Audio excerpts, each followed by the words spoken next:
is Gucci, everybody. Let me make sure that everything is working fine really quick.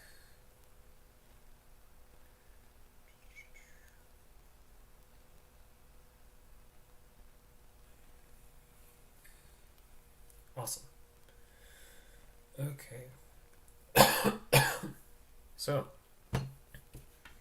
welcome back to Dumpster Fire Aerospace Development, making a big old giant stupid rocket. A little update. All of the decals and painting and everything is all done now. The other day I tried to stream, and part way through it cut out weird. I don't know why, but did that, and then the first video, or like the first half of it that got recorded, the audio recording was weird. So if you're watching that and listening to it and wondering why it seems out of line or something, that's why. But I don't know. Let's see. There's that.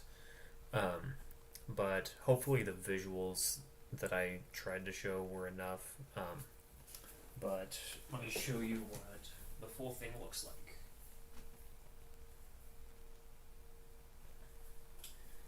So what I'm planning on flying first is just Tigris. This is, if I can get it in view. Let's see if I can try to get it partially in the, if I can get it in the camera view decent enough, but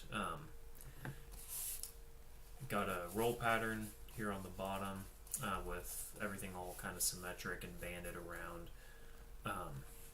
So this is what I'm going to fly first, and then this nose cone can pop off and have electronics in it or not in it. And then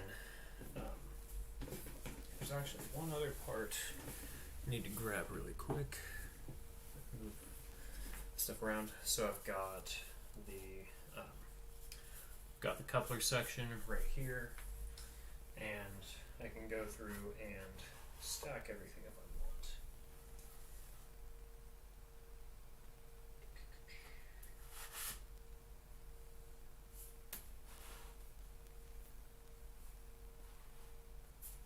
Let's try to get everything somewhat lined up.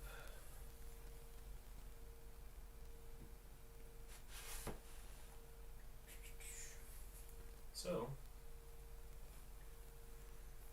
if I can get the camera view somewhat decent.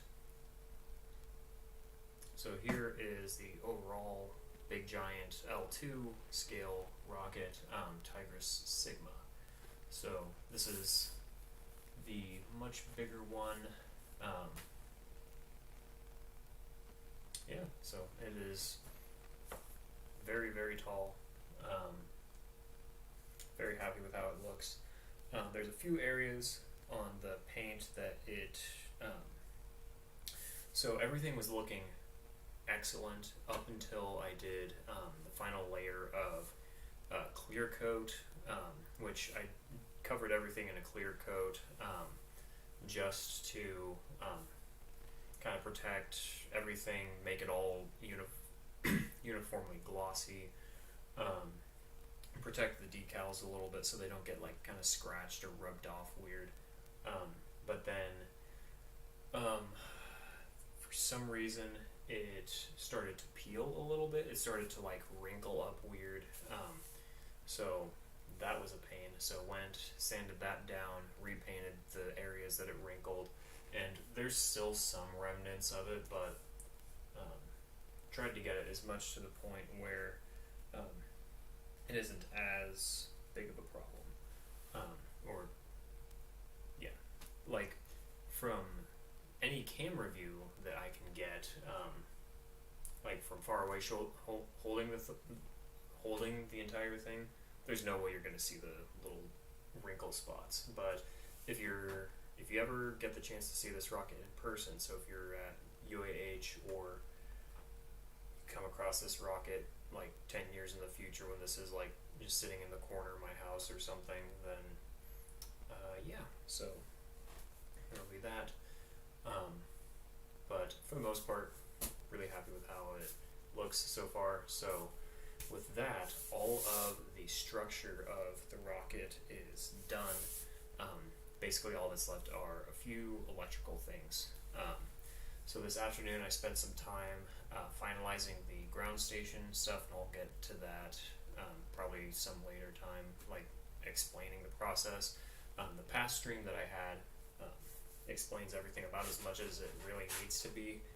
Everything else was just kind of like little minute details, trying to get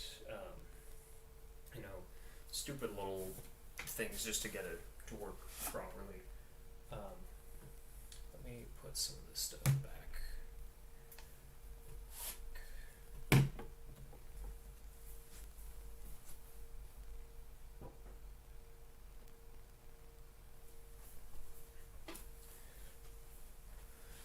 So, got some ground station stuff figured out. I'll explain that later, but basically having the rocket, having the electronics on board, be able to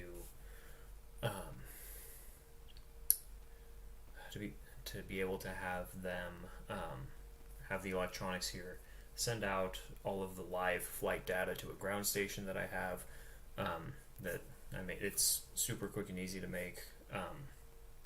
There's that, and then on the other way around, being able to use the ground station to send commands to the rocket to have it do certain things, like switching between, like when the rocket is on the when it's on the pad, telling it to either go into like a hold state or like an idle state, just like kind of waiting to get launched, or all of the like shutdown procedures and tracking and all of that stuff. So got a lot of that done today. What I'm thinking is, after all of this stuff is done, because there's definitely a lot of things that kind of fell through the cracks between absolutely starting this project and eventually finishing it really, really soon.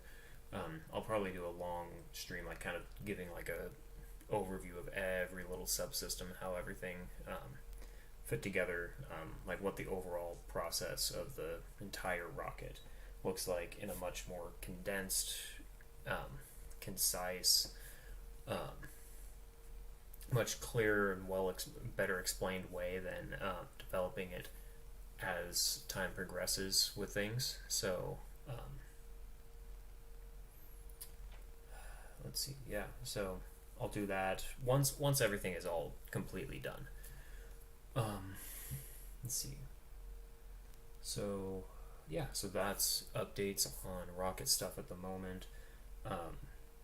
What I'm going to be doing tonight is integrating cameras into the electrical system so that we can get video of the whole flight, starting from the pad, have it go up, parachute deployment, come back down, land on the ground somewhere, hopefully not in a tree.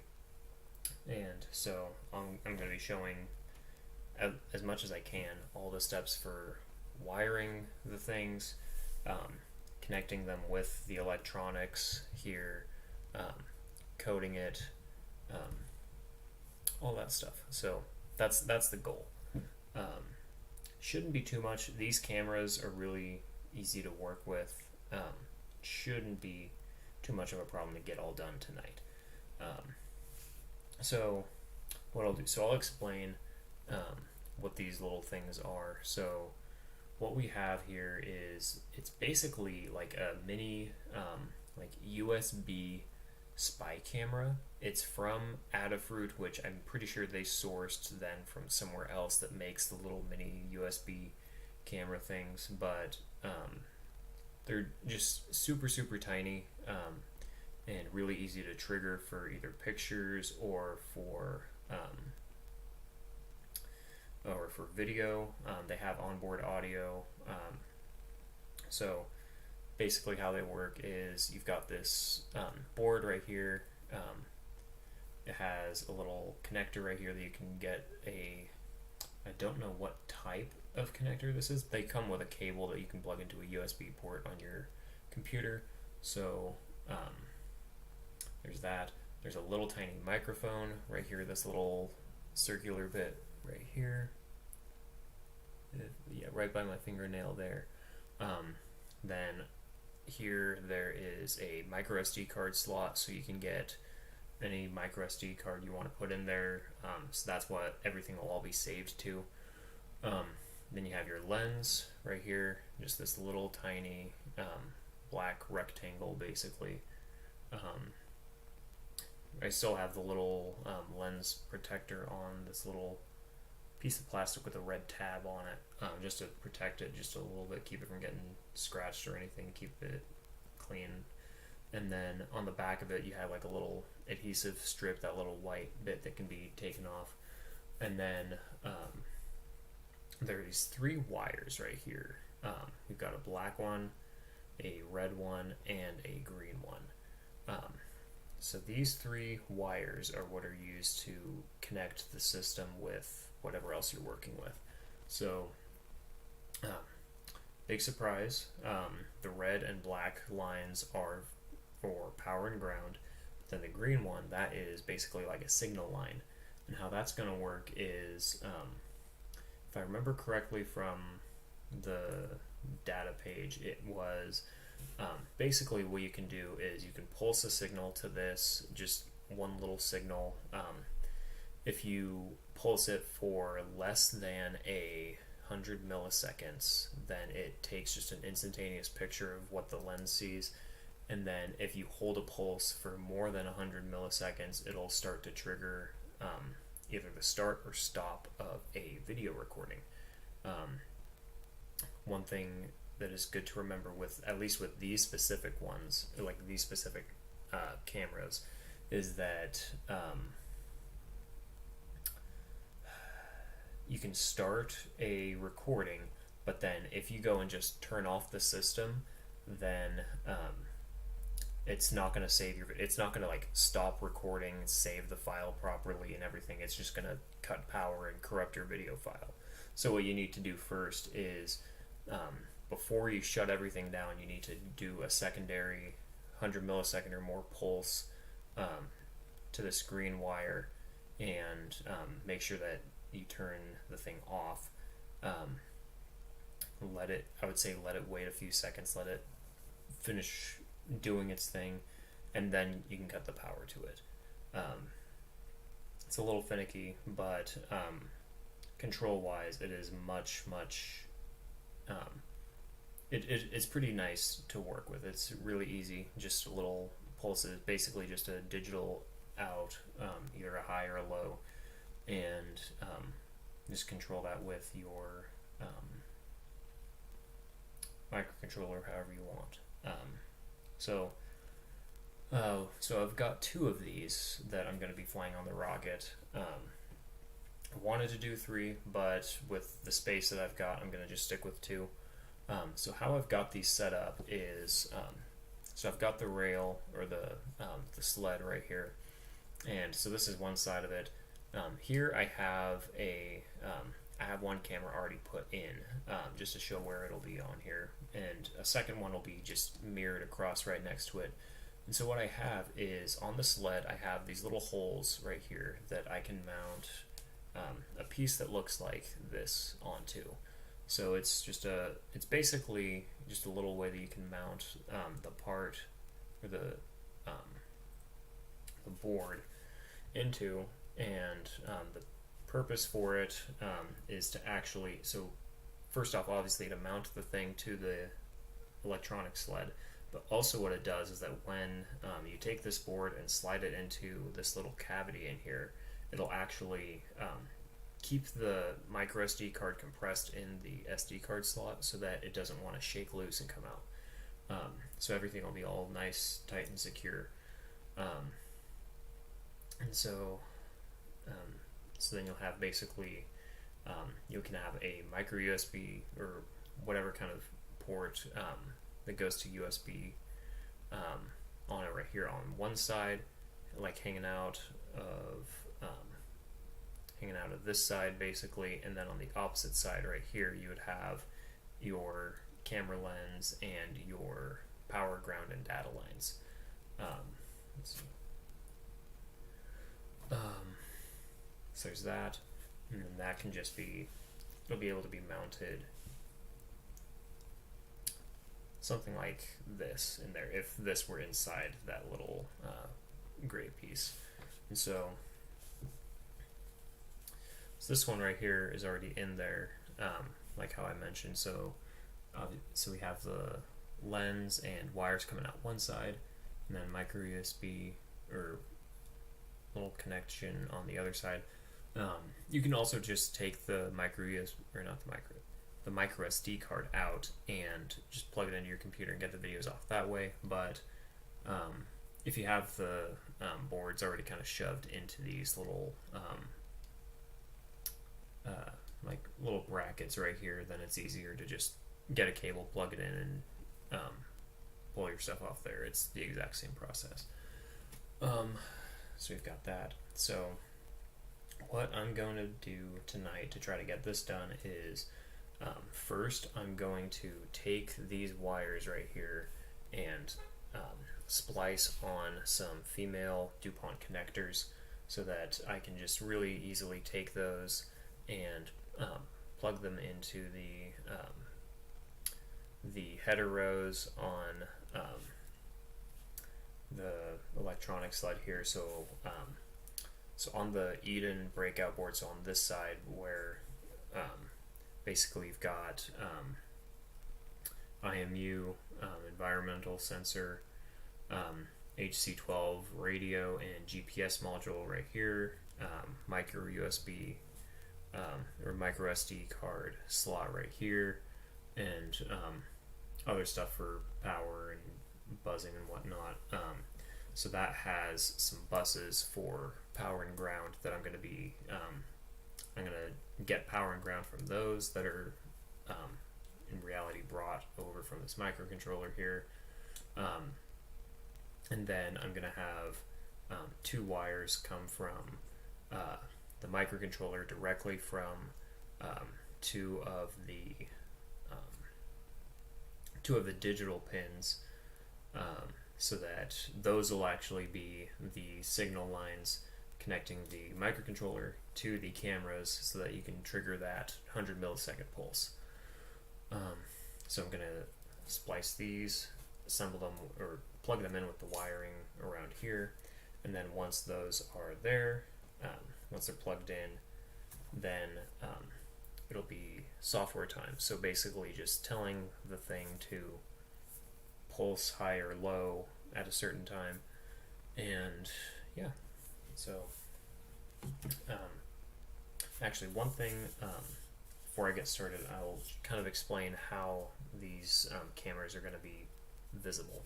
So how they're going to see out the rocket. So this sled is obviously going to go and get shoved into something at some point, whether it be a coupler or a nose cone, so either of these. So how it's going to work is, if I can keep them from rolling away. So if we have this as the bottom, this as the top, these will be able to go and slide in, and so we're going to have these camera lenses kind of go, they'll kind of be, let's see, they'll be bowed out from the board right here, and then they'll be able to go and kind of click into these little slots right here that I have in, if you can see wherever my finger's at, that I have printed into the sled. They're little just gaps that these cameras can go and just kind of slide into. So they'll, obviously everything will be fixed in place once this is ready for flight. But so those are going to be sitting just right in the, basically just right in the plane of the sled, and those will, let's see, those will eventually be slid into either a coupler or a nose cone, which when going and Okay, let me get this kind of in there really quick.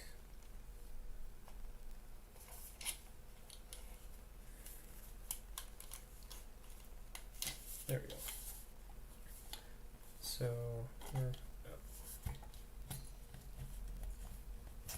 so I'm not going to go all the way in, so then you can still kind of see outside. So what we'll have eventually is something like,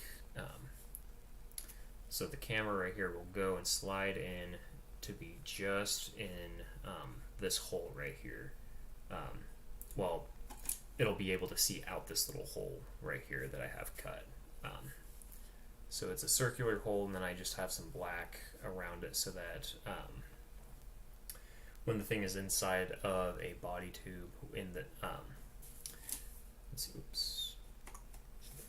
So when this is inside the body tube, there's also a hole drilled out in the body tubes where any of the camera's stuff can kind of peep out.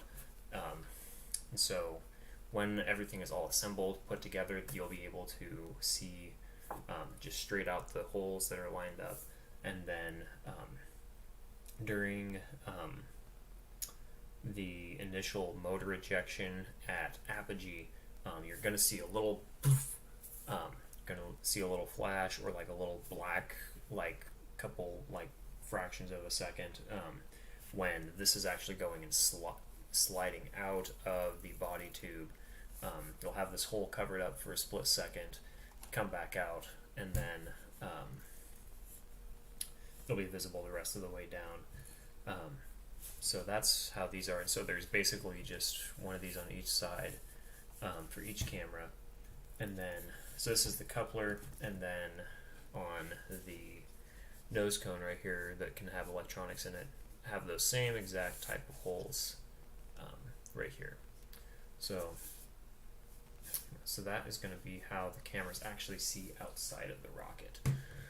So we don't need the coupler and the nose cone today, so I'm going to pull the stuff out really quick and put those, just put them over here for right now. So first thing is I'm going to splice some of these together. And to get started, I'll get some music going because, yeah. So let me see something.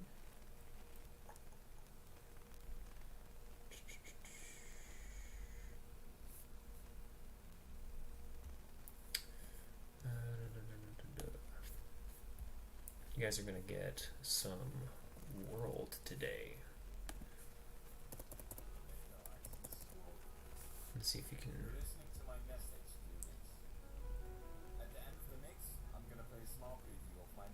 So I'm just playing from SoundCloud, a recording of a mix that he did. And that's world spelled W-R-L-D, like Juice WRLD, spelled the same way except minus the juice, but wonderful. So he's got some stuff he pops in and says every now and then, but really good. I like it. So that's what you get to listen to for a little bit. So first thing I'm going to do is, so I have some wires already selected right here. So I've got some female to female wires right here that have just the right ends that I want. So what I'm going to do is basically get each of these, cut them in half, splice the exposed ends with the ends on the cameras, and then heat shrink them, and then those we can then just go and plug and play however we want. Okay. So let's see.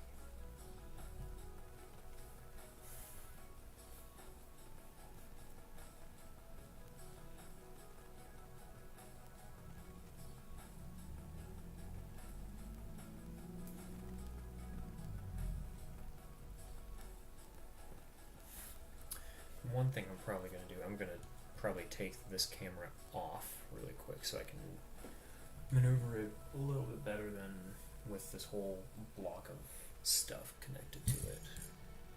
Get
So flight computer, I'm going to put that over here for the time being.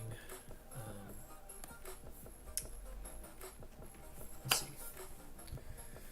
So here's another view. If I can get the decent camera view. So here's another view of the one camera that's already kind of inserted here. So it just kind of keeps the SD card from popping out. So the port is right here, so the SD card will naturally want to come out this way, but since it's blocked right here, it won't be able to. But we can still take the thing and kind of push it in and out. It's just a little tight, and that's on purpose to try to keep it from rattling around during the flight. But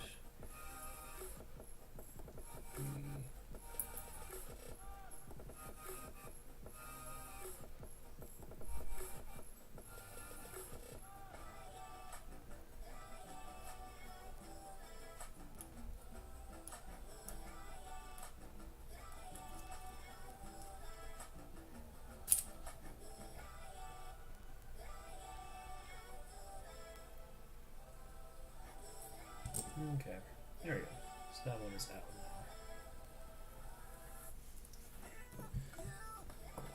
So we've got that.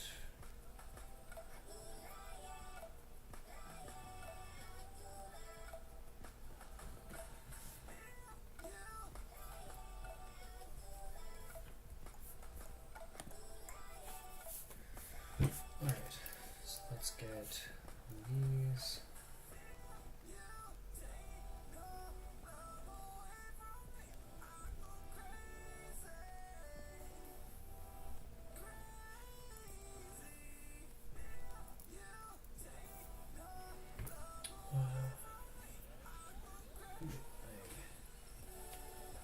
Where are my wire strippers?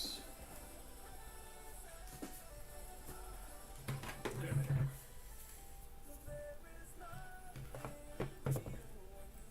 Let's see. Let's cut this one in half first for a reference, and then cut the others.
So now we have those wires cut. Now I'm gonna strip these ends right here so we can splice them with these leads right here.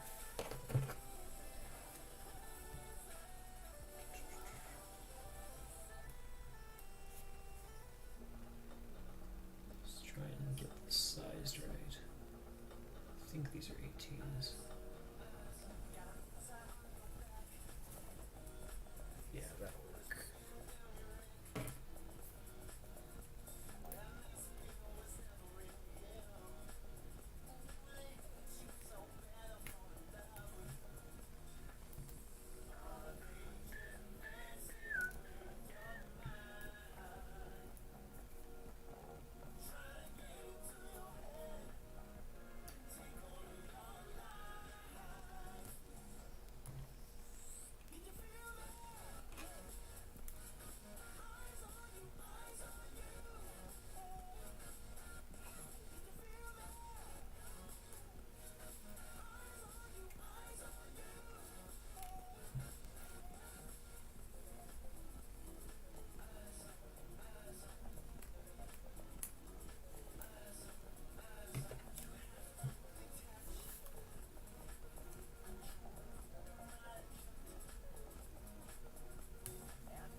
Okay, so we got that. Let's see. So we have, I'm gonna try to get a decent view with the camera. So we have the wire. It'll focus. You can see that little copper tip at the end. So it's stripped there. So I'm going to take these, wrap them with the leads from the camera, and then solder them together. But one thing that is good to do before you forget is if you're going to heat shrink, you always have to put that on the wire before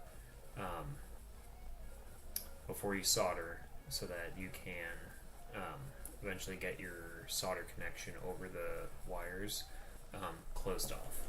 So let me grab my heat shrink real quick. So I've just got a little bag of pre-cut heat shrink. It's pretty cheap. You can get it pretty much anywhere that you get electronic stuff at. This is just from a little kit from Amazon. And unfortunately, the size I need is buried all the way at the bottom, so I'm going to have to take everything out, basically. All of the other sizes.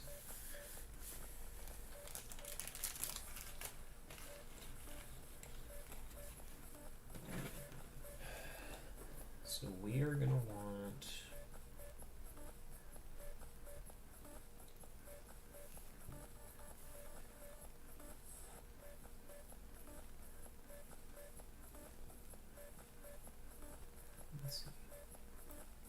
You're going to want it to be just a little bit bigger than what your solder joint is going to look like. So you kind of just have to eyeball it a little bit. If you think of, so you're going to have your wires, you're going to kind of wrap them around each other a certain way. You're going to put solder on them, and then you're going to basically use this heat shrink as a sleeve, kind of pull it around, and then heat it up, and then it'll shrink. So you want to make sure that it's big enough for that, and that's just kind of an eyeball thing. So let me try and get decent size here. Let's see.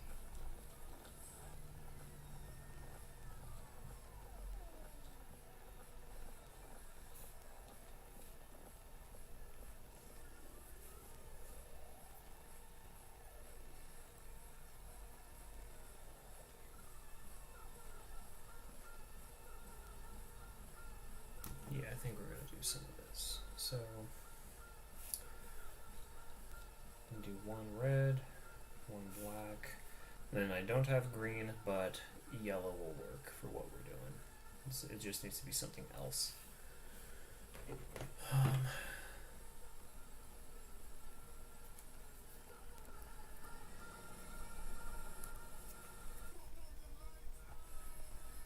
Just take these little strips, cut them to length. I'm just going to cut them in half, like right there.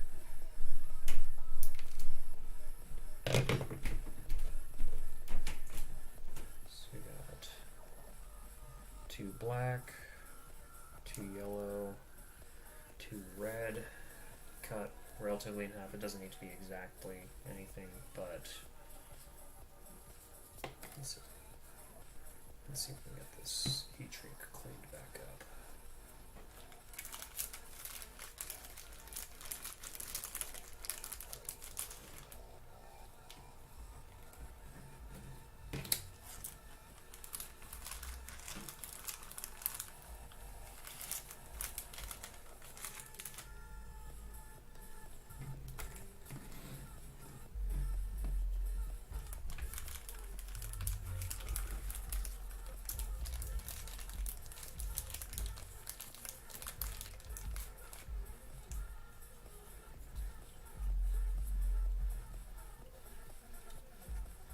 If you hear loud rap music playing, somebody is blaring it out of their car right in front of my apartment. So that's wonderful.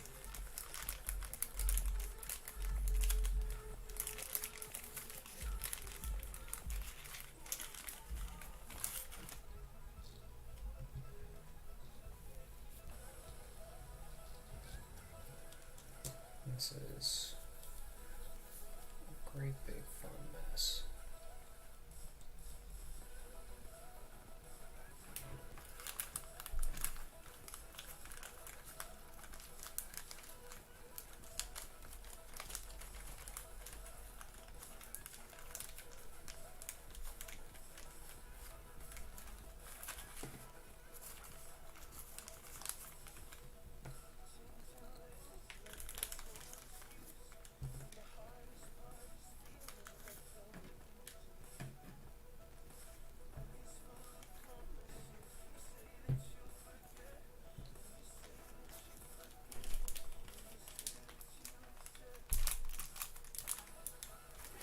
Alright, heat shrink. We got that there. Crap, missed 2 pieces.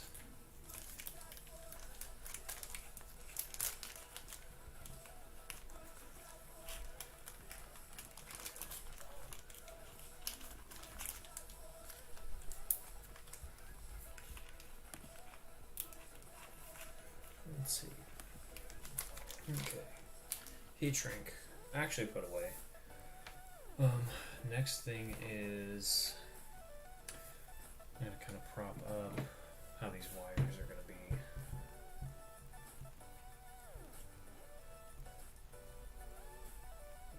Tighten that a little bit.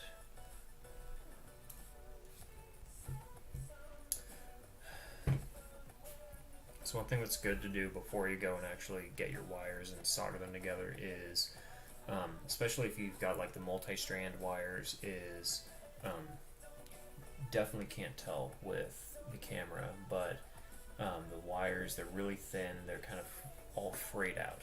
One thing that's really good to do is get them and kind of twist them together so that they look like, if you imagine like candy cane stripes going up, so that when you twist them all together, they will basically act as a single strand rather than a whole bunch of kind of frayed out ends.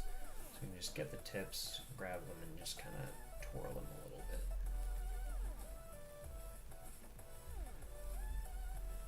That one.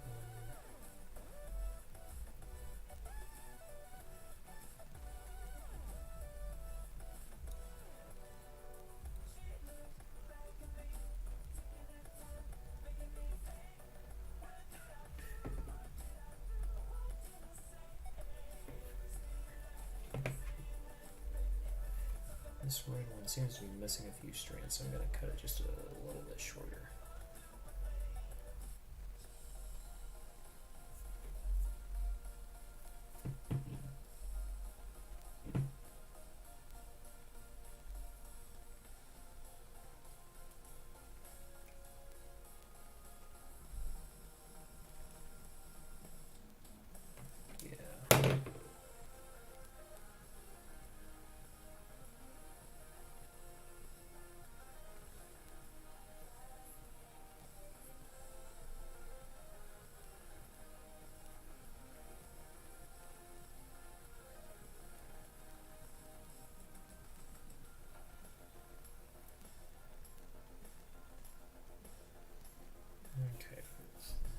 world.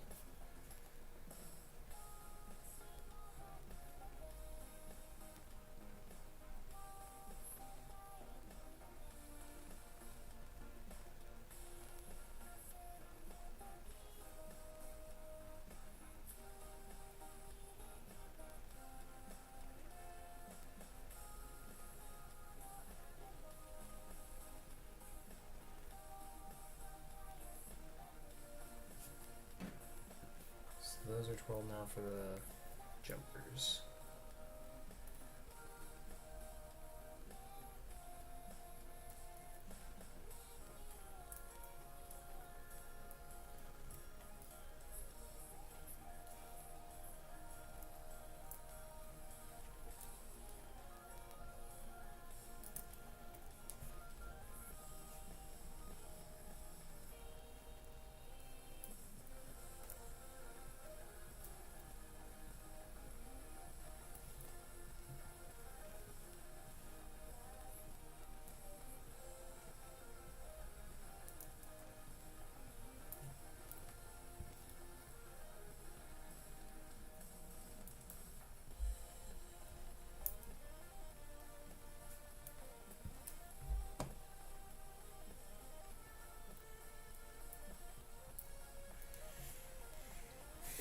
Okay.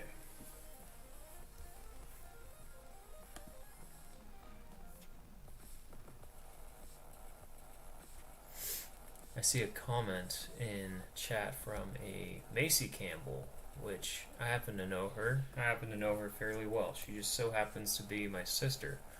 So I see, luckily can't hear any rap music in the background. My friend Brody would also like to know how your day is going. Well, awesome. Happy that you don't hear any weird rap music. Let's see. Yeah, so that's good.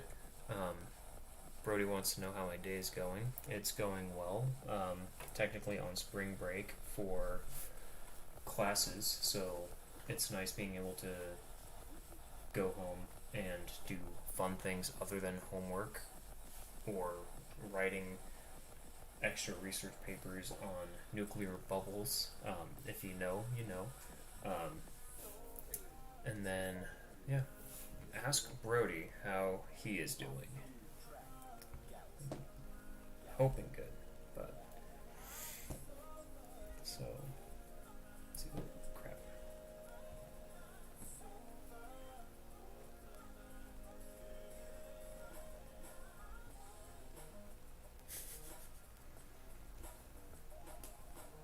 Let's see. Also, if you're watching and commenting, there's definitely like several seconds of delay, if not minutes. So keep that in mind if you ask anything. So if it seems like I'm not answering for a while, that is why.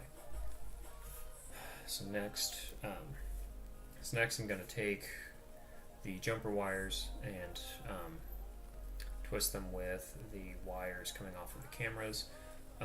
There are hundreds of different ways that you can do that, all different types of specifications. I don't care. I'm just doing what works well for me. So basically what I'm going to do, if I visualize this with my fingers, so what I can do is basically I'm going to make two kind of L-shaped like hooks, basically like this. I'm going to be able to come around and just kind of do that. Imagine my fingers were longer, or actually I'll make bigger ones out of these wires really quick. I'll do that. Those can bend much better. So making basically, let's see if I can get the camera view to work. Get those, kind of link them together,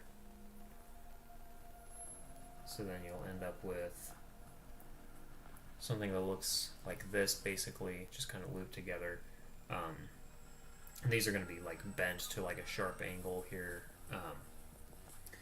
You'll have those and kind of twist them, around, and then get some solder in there so that it's all just kind of rock solid, kind of like hooked together, twisted together.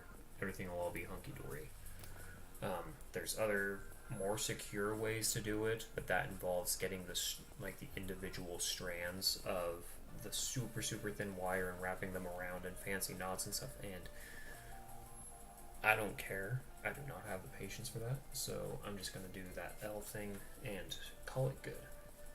So before you go and start twisting everything on, you'll want to put your heat shrink on. So I'm gonna do just one camera first really quick. So put the red heat shrink on the red wire.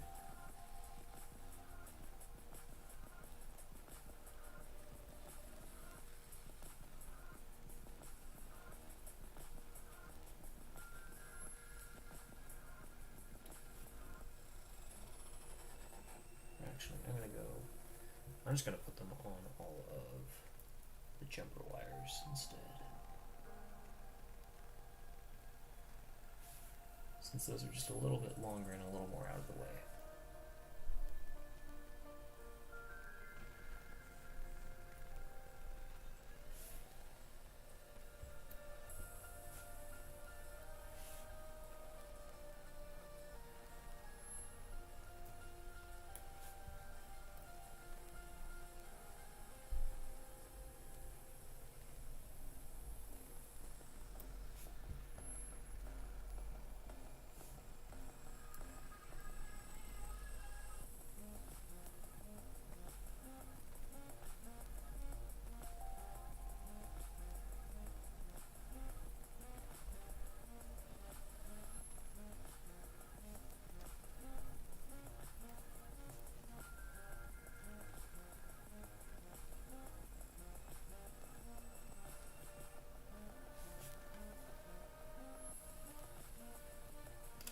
I think actually this yellow heat shrink is just a bit too small.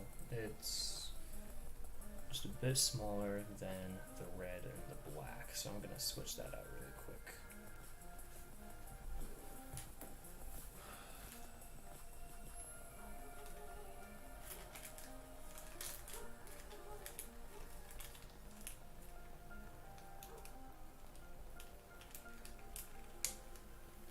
Let's see. You know what? Screw it. I'm just gonna do black because I have bigger black, but I don't have bigger yellow, or that isn't too monstrously big. Yeah, let's just do that. And it's just this one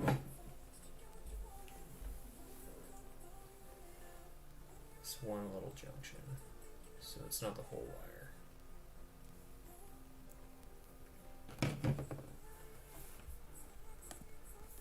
See another comment from Macy Campbell. He is on a regiment of way too much sleep and treats throughout the day, so he's living the life. Excellent. So those of you that might be watching that have no idea who this Brody character is, it is actually, he is a cat. He is a very fat, cross-eyed cat, and he is the best. He is at the rest of my family's house over in Idaho right now. He's kind of older too, so he's a little slower, but he's smart. Well, kind of. He's trainable, so he can high five. He can kind of roll over. He's awesome. Let's see. What other music do I want to play? Let's see. I feel like listening to old music from high school. Let's see.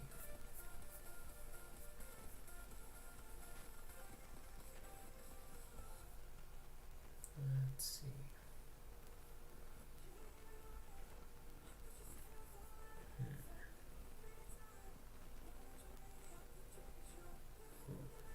Let's get Liddy with some crap.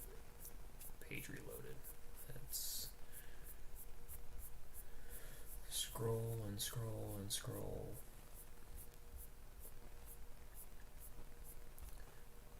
Or actually might be able to just do a bunch of skips. Let's try that. Or, great. No, let's see.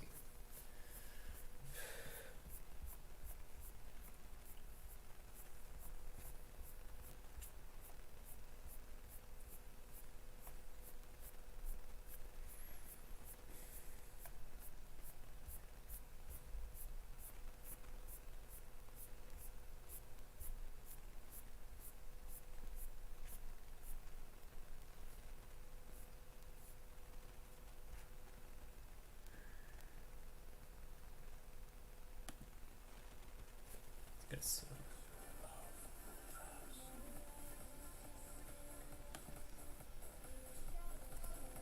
Let's see.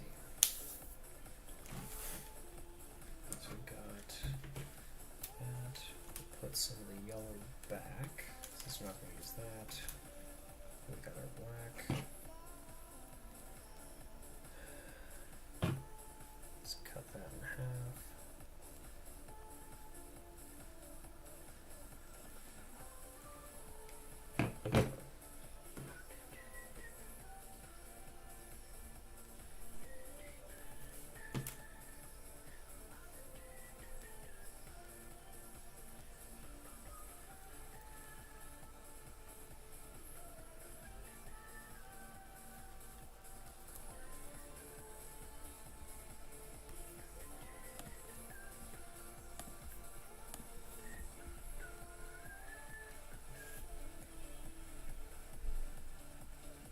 Okay, so now let's actually start tying these together.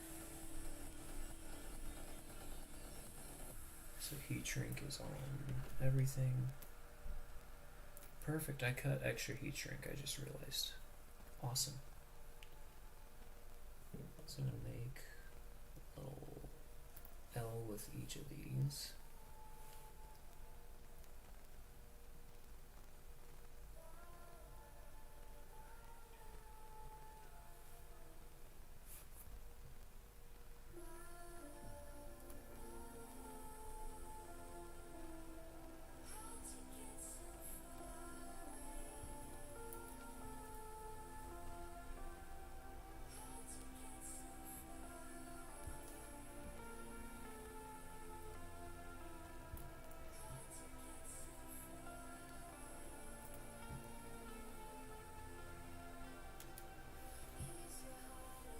Just making a bunch of L's in each of these wires really quick.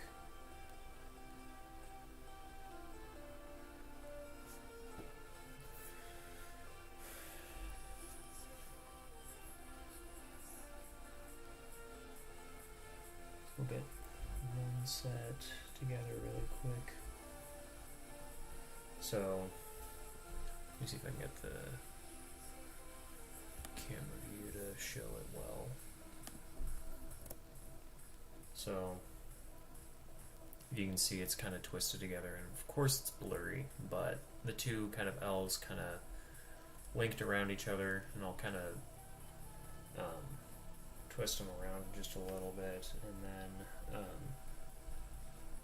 just to kind of keep them from unfurling, and then I'll put solder on them in a bit. I'm going to tie these together first, and then tie all of them together first on one camera, solder them, heat shrink them, and do the same thing on the other.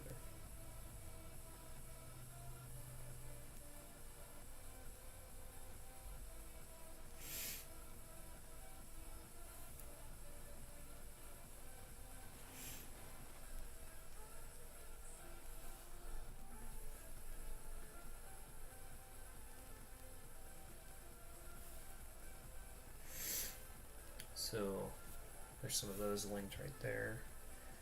Actually, may as well just link the rest of them really quick while I'm here.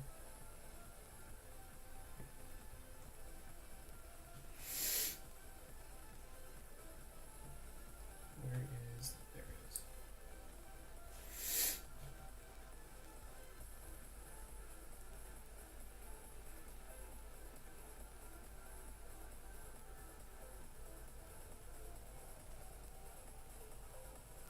What a great track.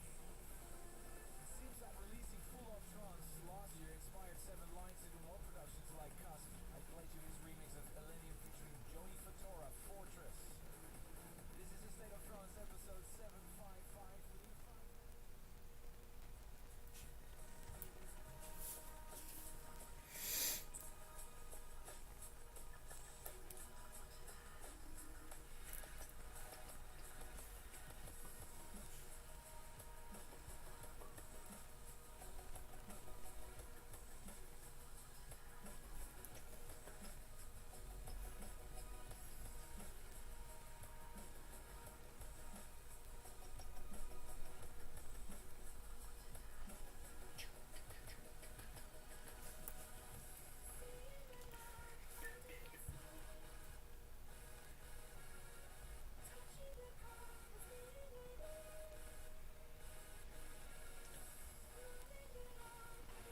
Okay. So then, next I'm gonna just use these helping hands right here, these little alligator clip looking things right here. I'm gonna use those just a bit to basically hold the tension in the wires while I solder them together really quick. I can get them positioned so that they're gonna be fairly stiff. Let's get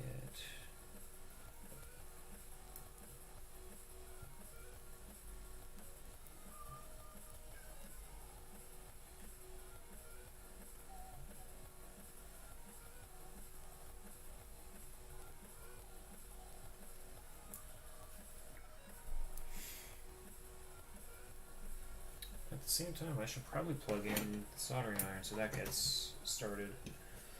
And then I'm gonna wet the sponge for the soldering iron, so I'll be right back.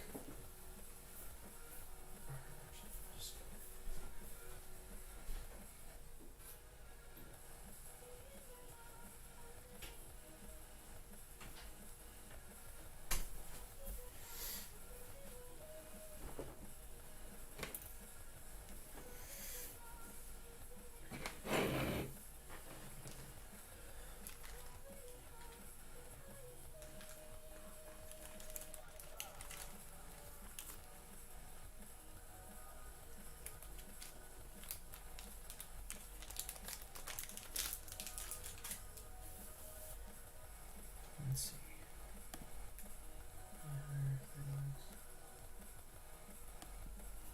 Okay. Let's see. Starting to get one. Soldering iron is warming up. Need the actual solder itself. There it is.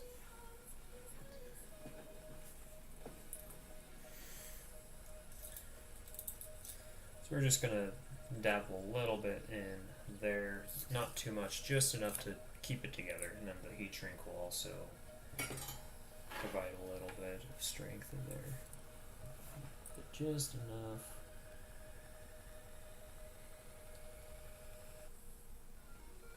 Yeah, just a little bit. Take that and kind of trace it along some of the long thin strands a little bit, just to kind of keep them from burning out just a little bit, and then yeah, there we go, that's good.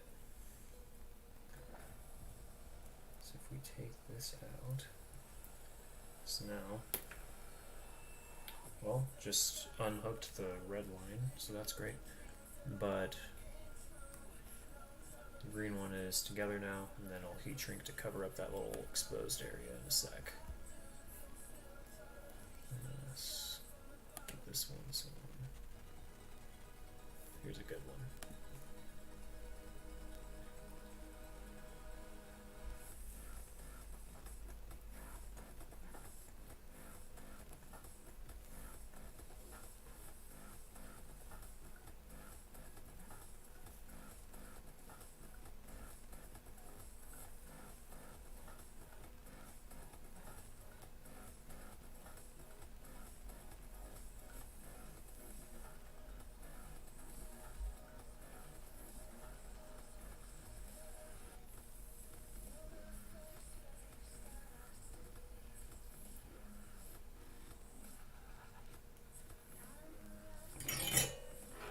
So we're just going to go through all of these, do the exact same process.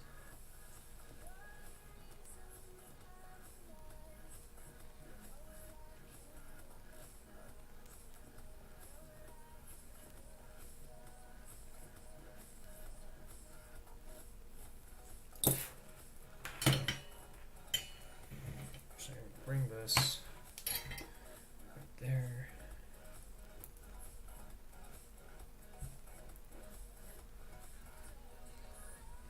There's black.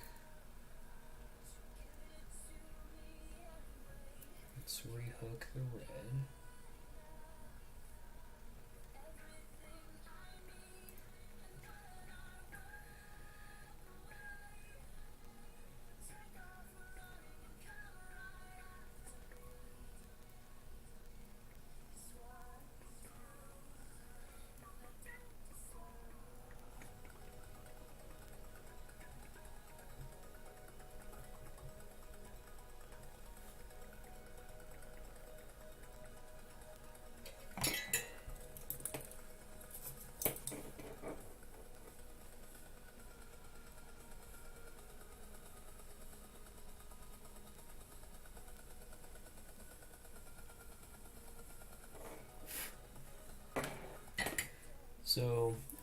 Normally, in my experience with using the multi-strand wires, getting solder to go and try to flow all in between the wires normally isn't a problem. But if you're having trouble getting the solder to actually stick to the wires and not just kind of make little droplets and fall off, you can use solder flux basically to act like a little kind of like an adhesive basically. You just get your ends, just kind of dip them or get a little bit and kind of rub it on. The solder will want to stick to that, and then it'll go in, grip to that solder, or the solder will grip to the flux, and work itself all into the little grooves to get everything all squared away with. Just get it all worked in there. But in my experience, I've never had too many issues with that, but I know it is a thing.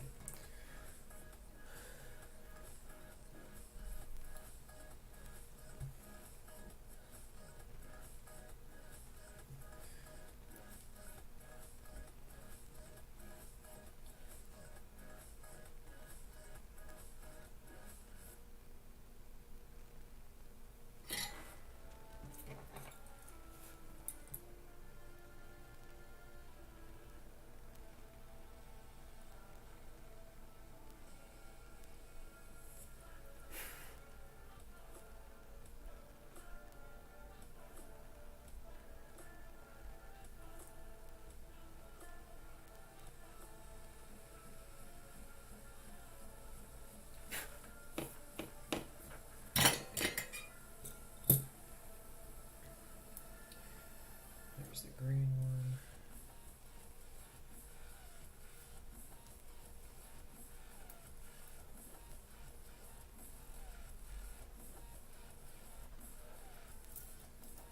Great.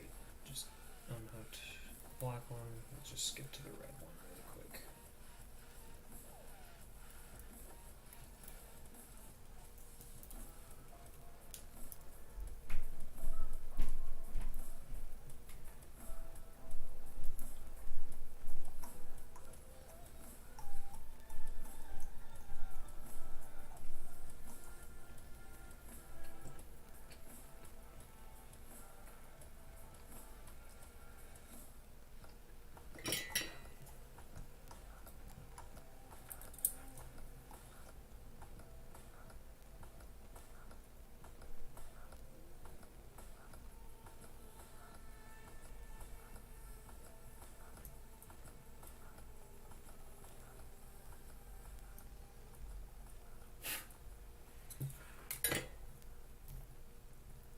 There's the red, and then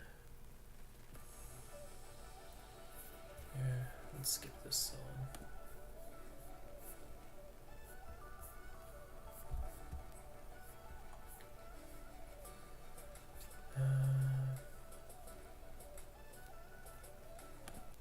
This one's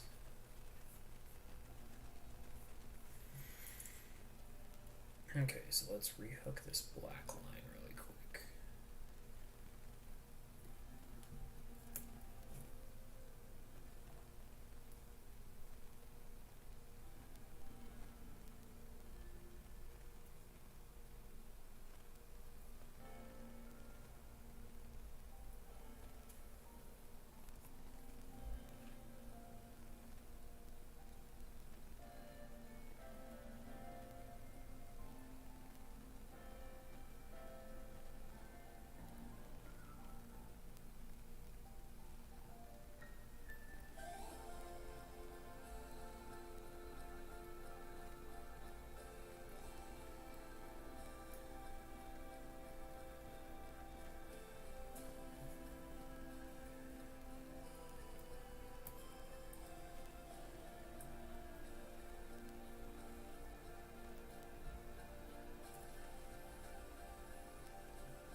So now all the wires are connected. It's just now they have exposed leads that obviously electrical hazard. We don't want a fire, we don't want any arcing, so now to slide the heat shrink over these, basically like a band-aid. So I'm just gonna take them, try and just gently slide them over.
Let me send a message really quick.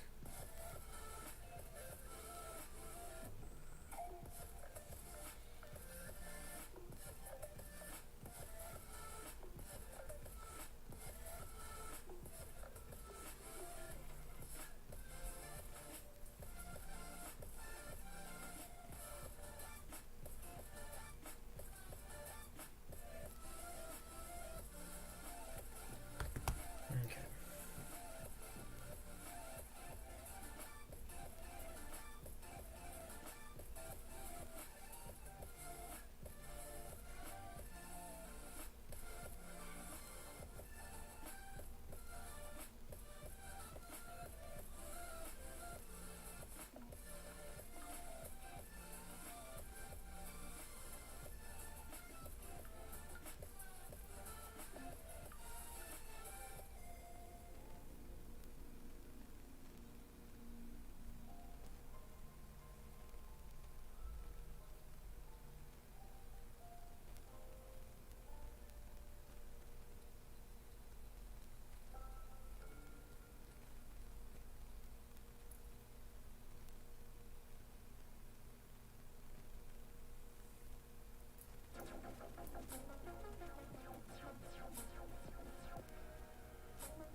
Okay, so now I've got the heat shrink basically just slid on to the wires like this. Kind of looks like band-aids for wires, basically, if you've never worked with it. So, looks like that. So normally what you would do in this case, after you go and slide it on, you would get a heat gun, like a heat gun, hair dryer, something like that, blow hot air over it to basically go and shrink it. I do not have a heat gun, and as you can tell from my hair, I do not have a hair dryer. So in a pinch, You just use a soldering iron. Just kind of trace it over the length of it just to make sure it shrinks enough, but don't burn it. It'll naturally just kind of shrink around everything.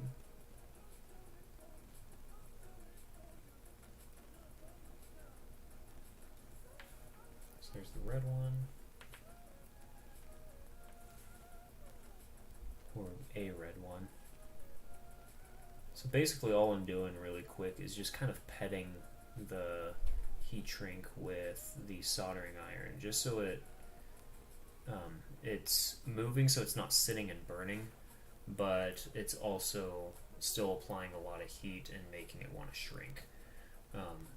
Kind of like ironing clothes, basically.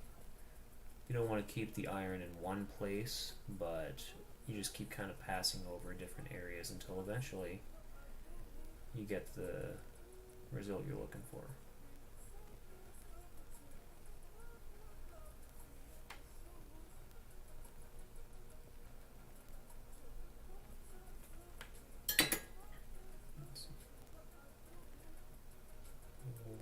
The lens cover just came off.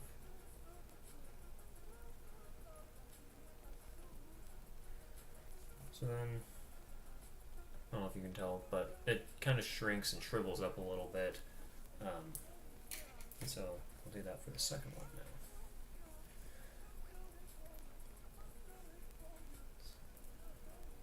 Let's see if we can drape these around properly.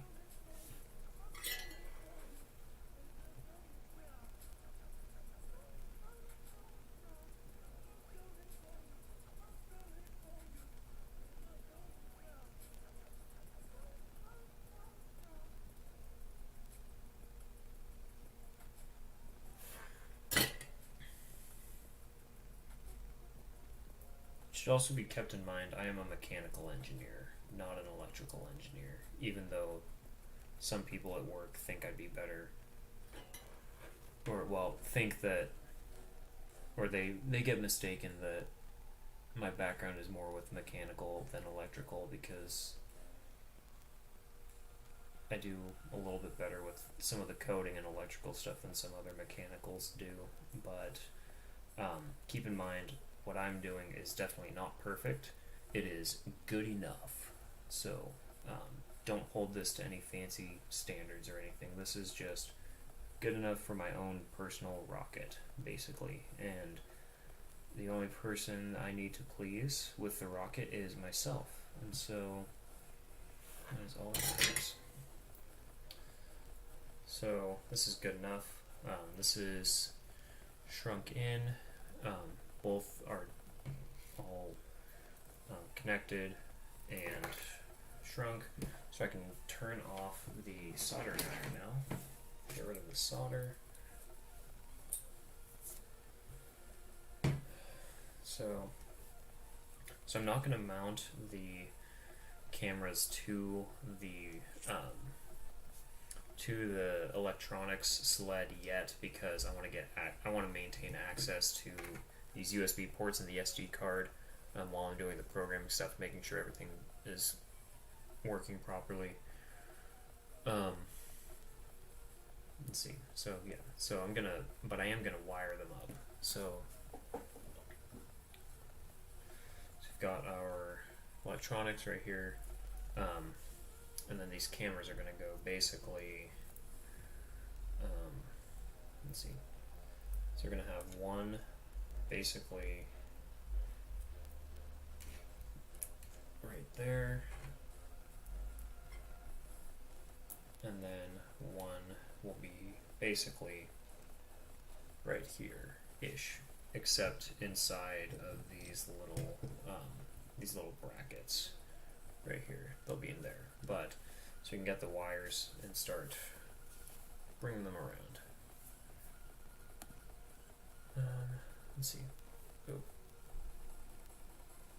Oh, I see more comments from Macy Campbell.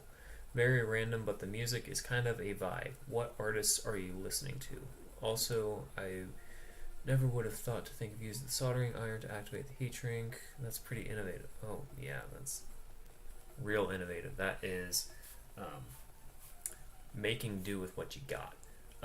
So the music I'm listening to, if you are really interested, you can go. Let's see. Let me share screen really quick.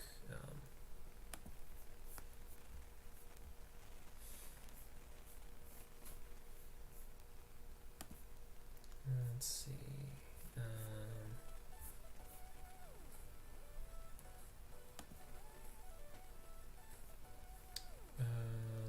Let's see here. One thing you can do is, oops, if you go to soundcloud.com/Dover_soup, that is my SoundCloud profile. It's where I have my playlists with music stuff if you really want to listen to it. The stuff I'm listening to is from just basically a giant playlist. It's just everything I've ever liked on SoundCloud through the years. Recent songs I've been playing, by the time that comment probably happened, by the time that comment probably came up, were either, so one of them was Pixel Empire by Madion, but remixed by Cormac. The others have been by a guy named World. So that's spelled World basically without the O, so WRLD. So the stuff I played earlier, like the first music I did, was he had a mix of stuff. Some of the more recent stuff is I'm trying to remember the name of the album. So the song right before the one that's playing right now was Drowning. The one that's playing right now is called Awake. Basically anything from World is really good. Just excellent. And then some of the stuff before that was Seven Lions. Seven Lions is also good. The ones from before were one of them was a remix of I Don't Deserve You by Paul Van Dyke, and the remix was done by Seven Lions. Another one was Below Us by Seven Lions, and another was Fortress by Elenium and Johnny Fatora, but remixed by Seven Lions. Blah, blah, blah. They're really good. Anyways, that's music stuff if you're really interested. Let's see. Let me check something.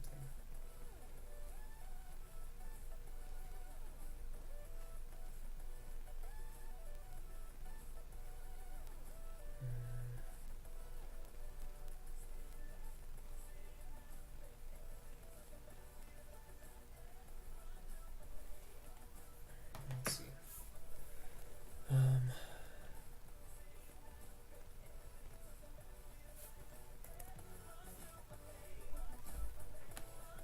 So let's get this set actually wired. So we're gonna have the black and red lines for each of the cameras go to the power and ground buses on the Eden board. Green lines are gonna go to digital lines on the microcontroller on the back. So I'm gonna wire those up really quick.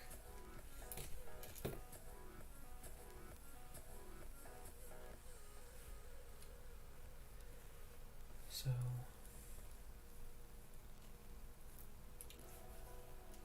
let's get some of these separated out.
So there is power and ground for one of them. And we'll get power and ground for a second one.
Alright, so we have those now. I'm just going to bring these over to the side here. Let's see. Where do we want to plug into? Let's do...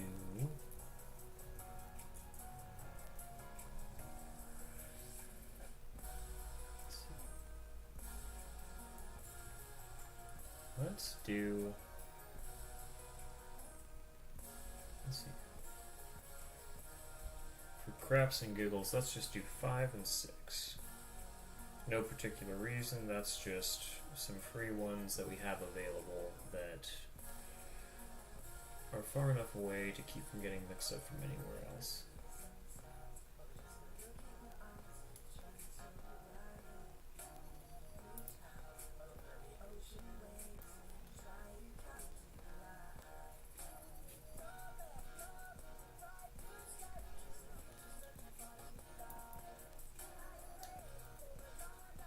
So, normally, so obviously when this thing flies, the thing isn't going to look like this.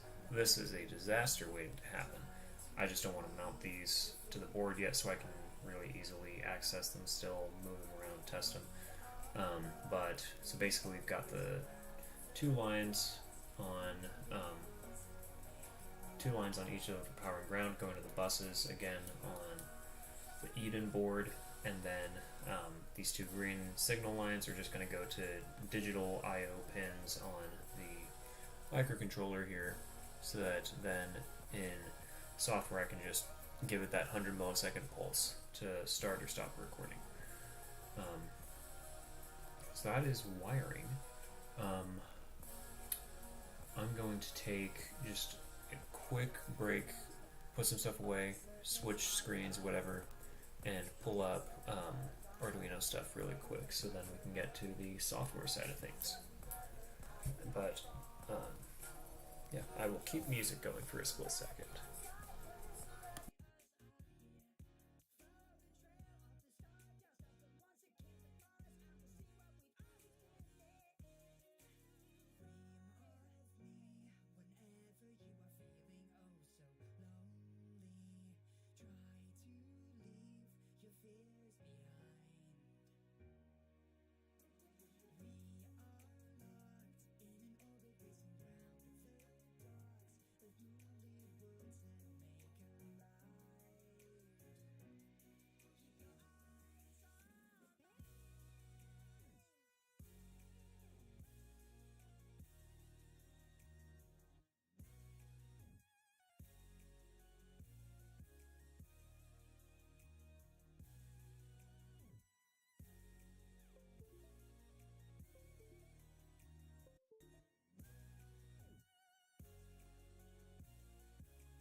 hopefully you can hear me back again. So let me move this over really quickly. Pause some stuff really quick. There we go. Okay. Back here.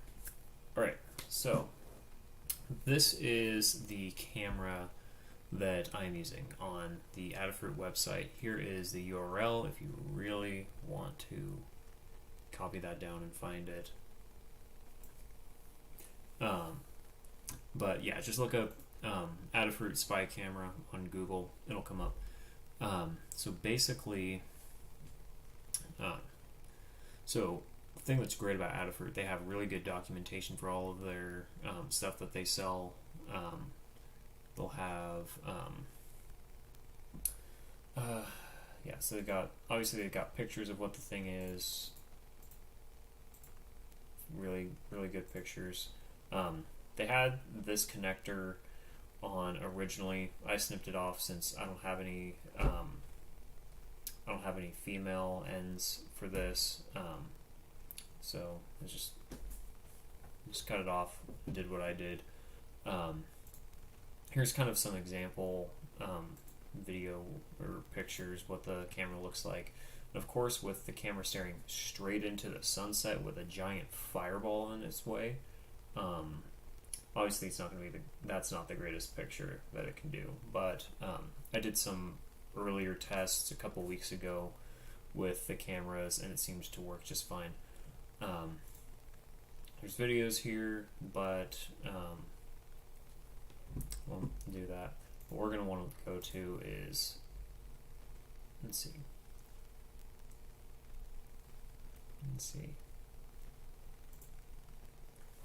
Where was it? All right. Let's see. But these are let's see. Connect the red wire to power, obviously. Use white wire to control the camera. Well, in this case, it's green. We'll touch the ground for about 100 milliseconds. The camera will take a photo and stick it in a folder for that. For LED, blah, blah, blah.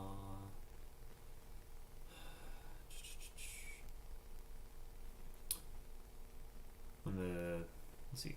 So when the trigger wire is touched for over 100 milliseconds, it'll start taking a video clip with audio from the mini microphone. The LED will stay on during the recording. Touch again for half a second or more to stop it. So what I'm going to do, I'm going to set up functions in my Arduino code to do exactly that. So what we're going to do is we're going to go up towards the top. We're going to declare, let's just go after this. So right here we're going to go define, let's see, we're going to have, let's do camera A. We're going to have that as pin 5, and then we're going to have camera B as pin 6. So all this is doing right here is defining anywhere that we put the phrase camera B, it's going to put really a 6 there. So what I can do is later when I assign which pin needs to get a digital high or low,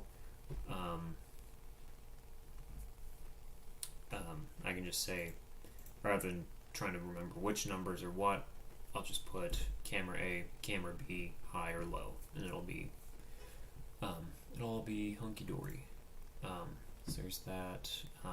Let me break out these tabs really quick. So we got that. Alright, so define find camera A, camera B. Next, what we're going to want to do is actually, let's set another really quick define camera delay to be, let's say, 600. So 600 is going to be 600 milliseconds. That's going to hold, or that's going to be the time duration that the signal line for the camera is going to be held at a logic low to trigger starting or stopping the recording for the camera. So let's see. Let me see. All right. I might change that in a bit too. Next, what we're going to do, we've got a bunch of functions all around here for GPS, telemetry, sensors. I'm going to just bundle up, so we have, and all of this code stuff was shown in past streams, so if any of this looks confusing, just go back to one of those and that explains what a bunch of this stuff all is. But let me,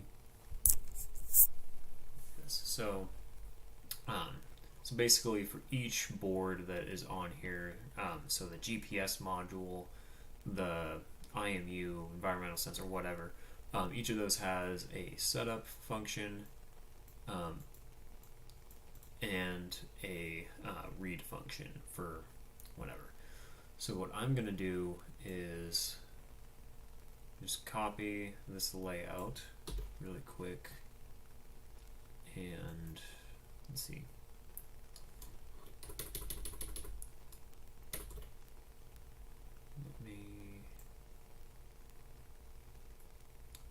So we've got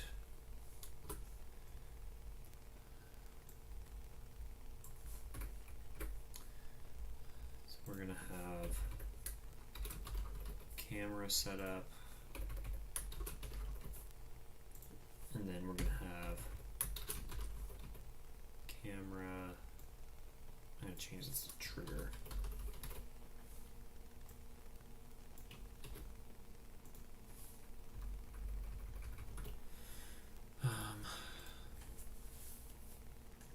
Camera trigger. So what we're gonna do is we're gonna do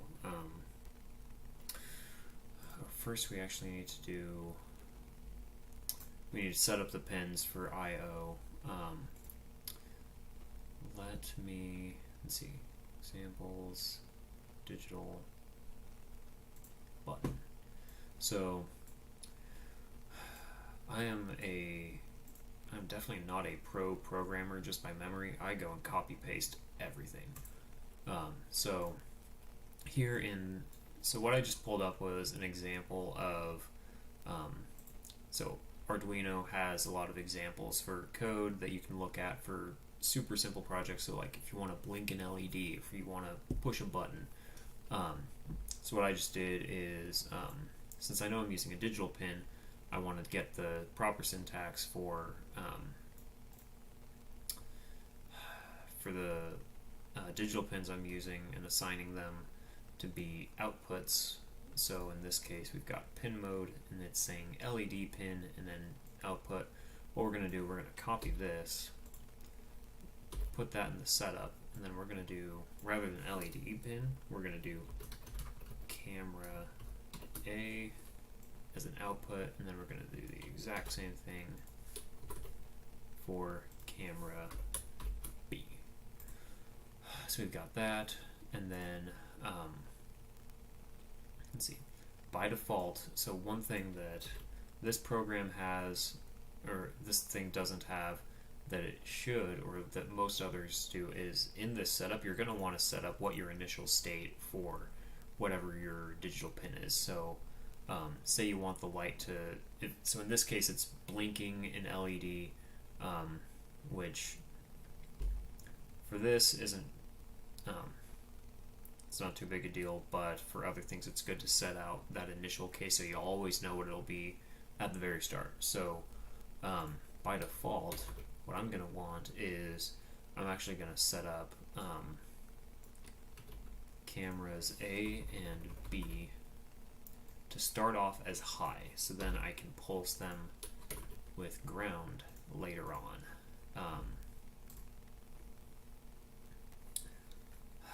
Let's see.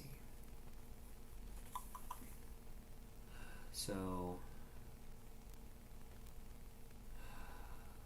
let's see.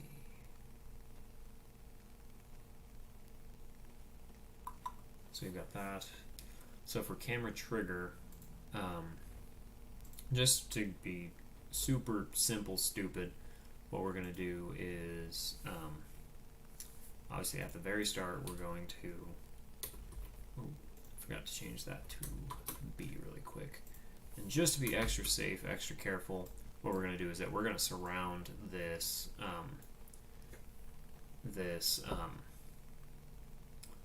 pulse to ground with some high commands really quick, just to make sure that we get through a full thing. So this is going to be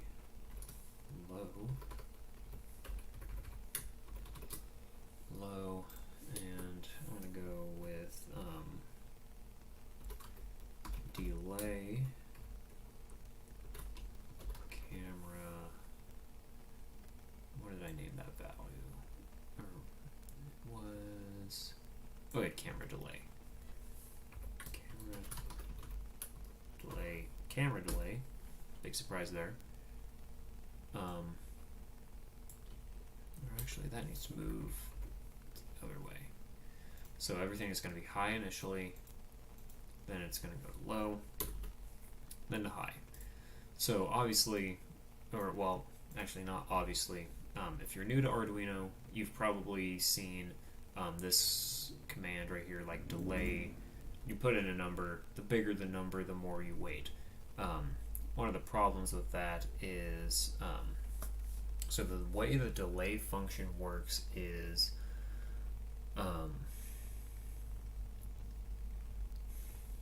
basically it halts everything that the microcontroller is doing.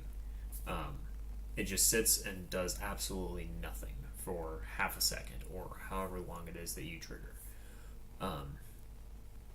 And when you are trying to read a lot of data out of something concurrently, or you have multiple processes going on at the same time and you need something to be on for a little bit, one thing that's better to do is basically set the trigger, let your program go over, do other things, and then come back half a second later and switch something. So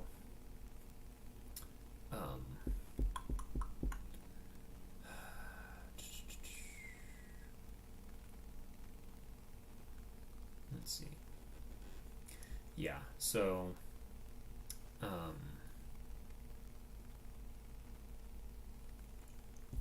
trying to figure out the words. I'm not an engineer. Words are not my thing. Or I mean, I'm an engineer. Words aren't my thing. But yeah, I'm trying to remember. But if you can see the problem with having a delay command in there where you're trying to get live data out of something and you're trying to command it to do something, and you have it just sit and do nothing for a half a second or longer or something, and then you've got wasted time that you're not getting any data out of it. It's not really good. So the stuff that we'll do for getting the getting stuff to run kind of in parallel with each other, I'll deal with that later. This is just really quick, simple, stupid to make sure the thing works, that the wires do what they're supposed to, code does what it's supposed to. Yeah. So let's see. So first thing is, So camera setup, we're gonna want to call this actually further up in our, there's an overall setup function that, believe it or not, sets everything up. So you've got camera setup there. We're going to get rid of that void argument in there. So we're going to make sure that when this thing starts up, the camera setup function will run, which will go and assign those pins properly. Let's see. Yes, we've got that. And then obviously we're going to need a way to trigger the thing. So what I've got, let's see, so you've got camera trigger right there. We're going to call this, what I'm going to do is I'm going to call that at the very start of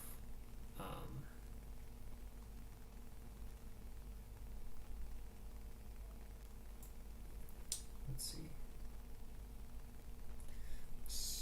I'm going to try and start that at the very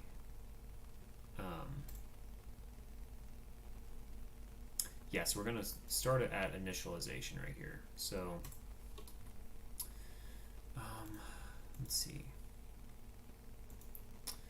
SD setup, I'll just do it after, or if serial available, delay 300. Yeah, let's do it before then. So all we're going to do is at the very start of the program, we're going to trigger. And then what we'll do, obviously we're going to need a second trigger somewhere to actually turn off the recording. So what I have, so I have a handful of states here, and one thing that I can do is, so walking through the state machine structure again, there's a state for initialization that is, believe it or not, when you initialize everything. So there's that. That just goes and kind of kickstarts everything after everything starts to turn on. After that, we'll have pad idles. That's when it's going to be sitting. That's when the rocket's going to be sitting on the pad doing nothing, just waiting for somebody to push the big red button saying yeet and light it off. So it's just going to be sitting there. In the event of an abort, or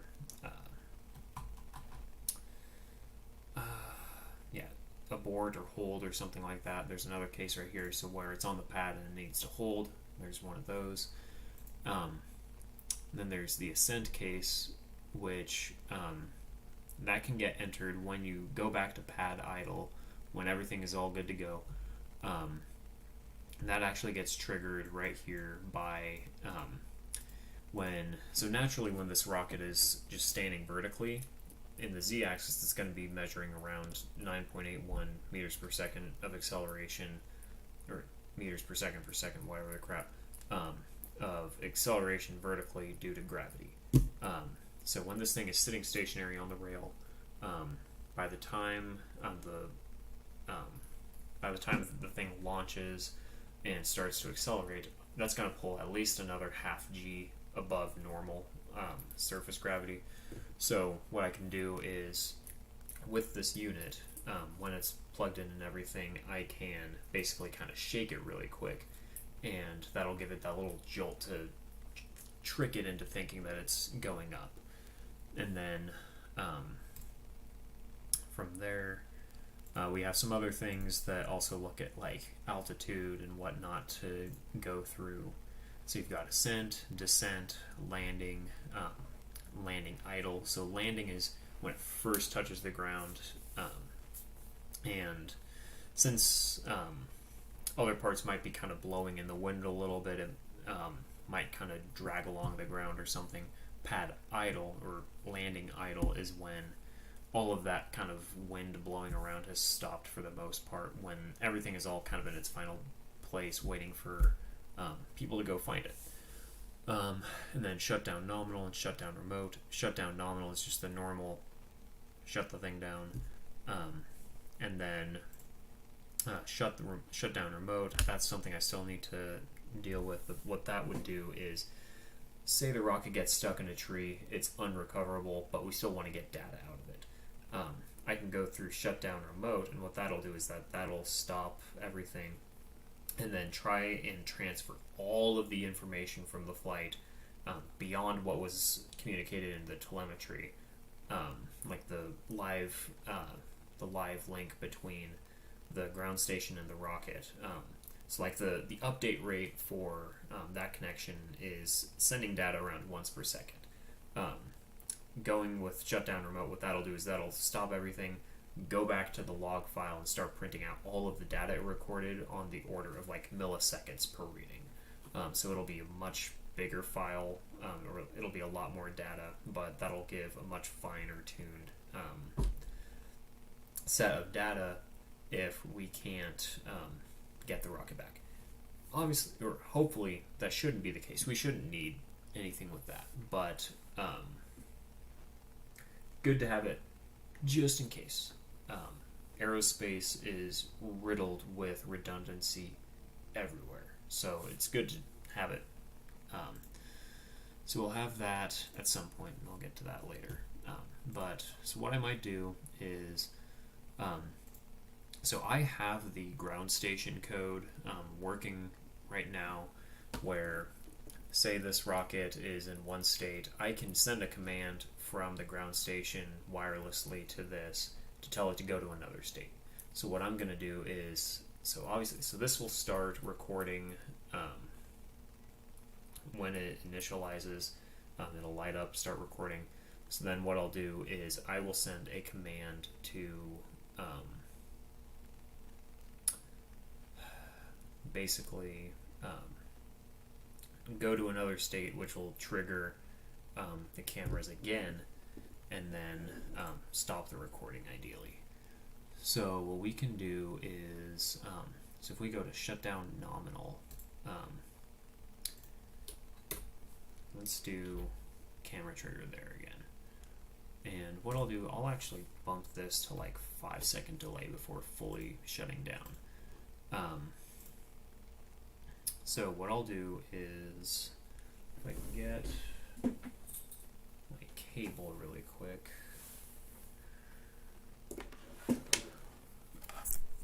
Let me plug this in. And then, where is the USB? There we go. Come on, go in. There we go. So, we have things lighting up now.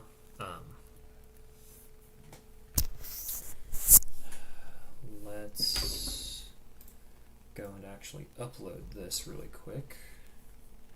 So we'll go up here. We've got that. Make sure we select the right port. We've got Arduino Mega or Mega 2560, which is what we're using for the microcontroller. So you've got that. I'm going to upload that really quick. So that'll take a second. And then what I have is, I've got this little bit right here. This is the ground station. Or, oh, camera B is not declared in this scope.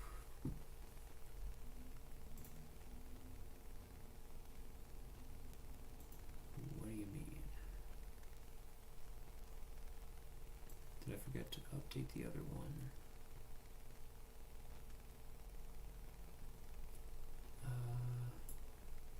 Oh, I used a space instead of an underscore.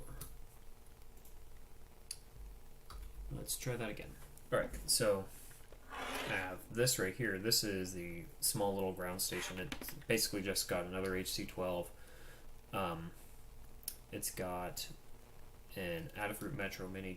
It's basically any other like Arduino, Micro, Nano, whatever word for small you want to use. So that's just going to basically receive and transmit data from it. So I can start this off in an initialization state, and then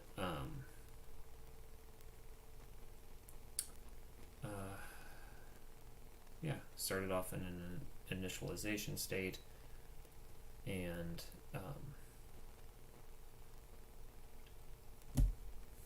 then I can use this to command it to go into a shutdown state after. So we have one camera blinking weird.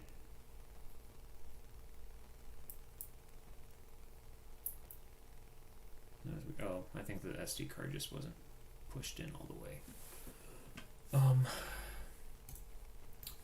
So let's close this button code. So we got this. Let's go open recent Eden GSE over here. And really quick, I'm going to save this as another version really quick. Eden 2.0.2. So we've got that. And then let's go save as Eden GSE 2.0.2.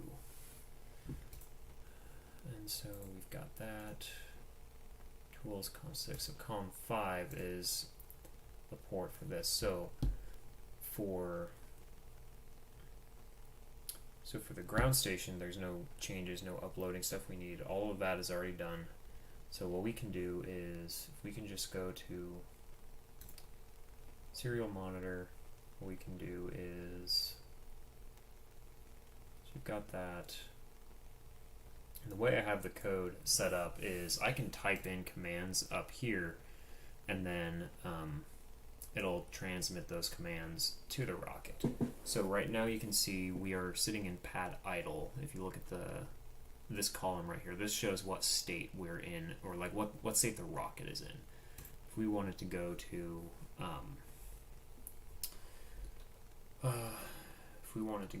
shut down nominal, that'll give a command there.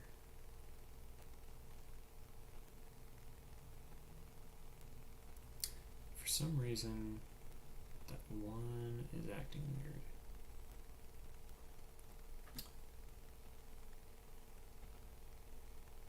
It might mean, or it might be that I need to format that SD card or something. Or actually, I should probably just clear them off. I shouldn't have anything on them, but it'd be good to just clear it off. So let's unplug both of you really quick. And obviously ground station isn't going to read anything for a minute. So let's take out each of these and put them in this little adapter, clear them off. Video, oh, might have something.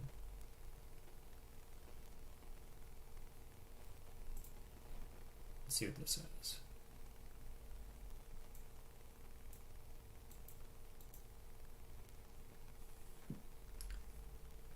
They are doing something. So let's see. What is that? Let's see. Let's just delete everything on here. Take out the SD card. Put that back into one of them. And then now we're going to look at the second one really quick.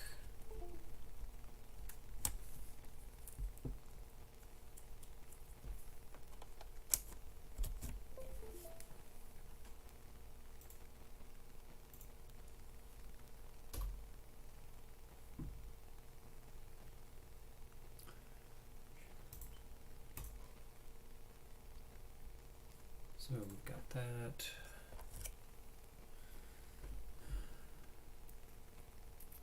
Let's see. So you've got those now. So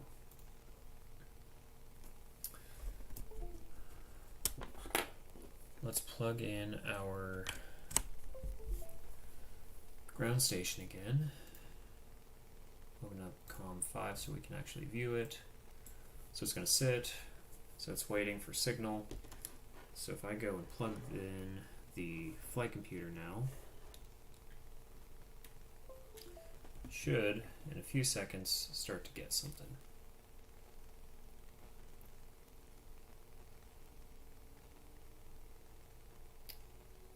Beginning stream, there we go.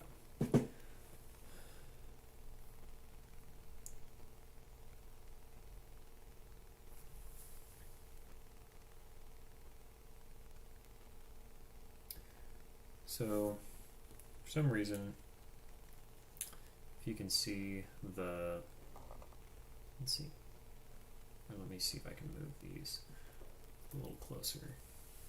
So, one of these is blinking, the other just has a solid, solid light there.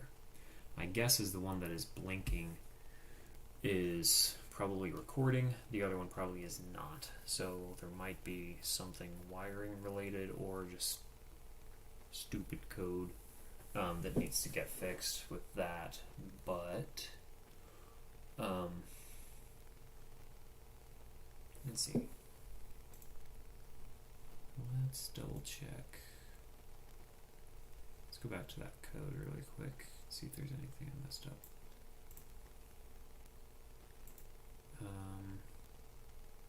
Set them both to low.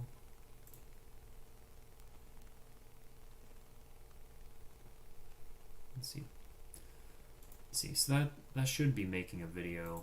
What I'm gonna do now is I'm just gonna go shut down nominal. Give it the kill code. Alright, so then now that should be done there. So let's unplug this.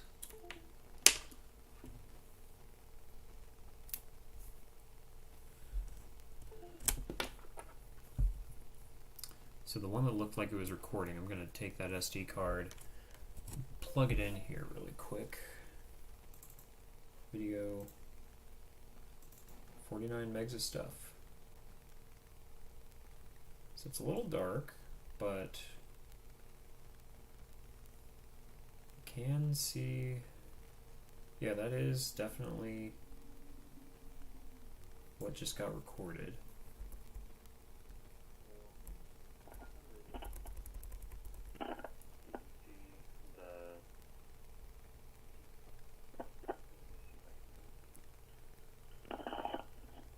Let's see, yeah. One of these is blinking, the other just has a solid,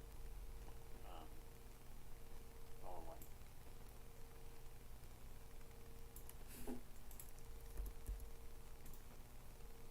Let's see. So that does record. Let's see why the other one is not.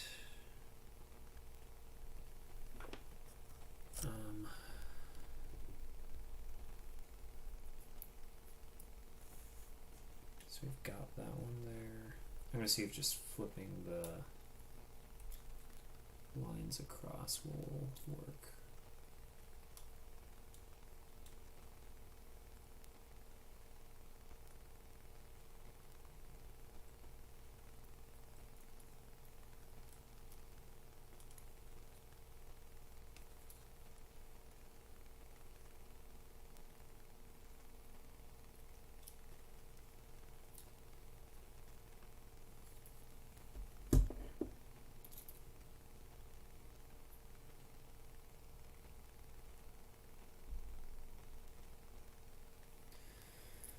Alrighty, let's do that over again.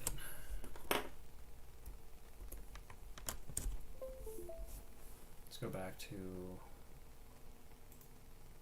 our ground station.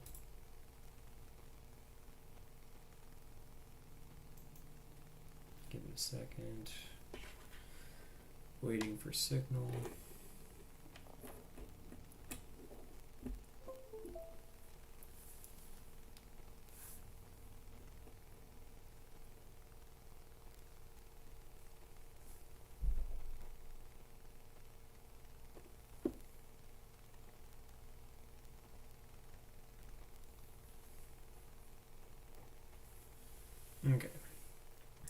So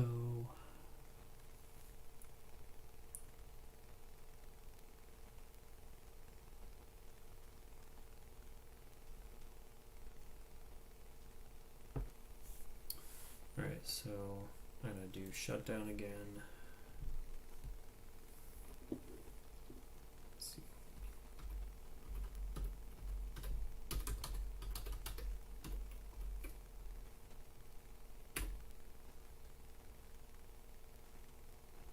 So that one just recorded.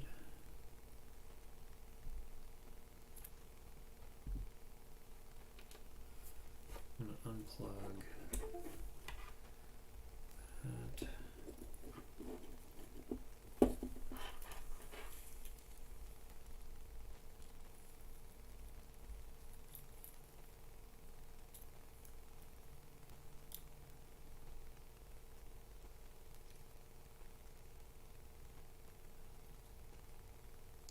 Make sure I can get it in the right one.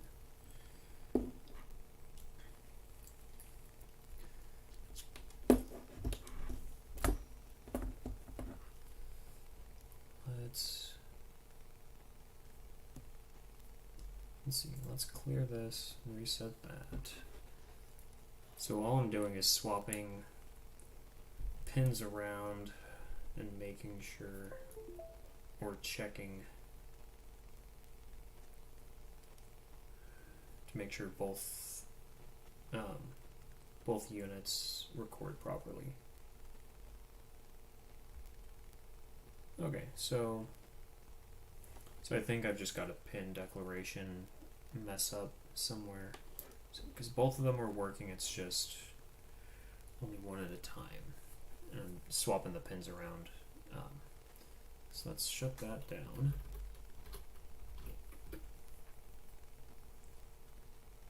Shut down. Oh, I do shut down.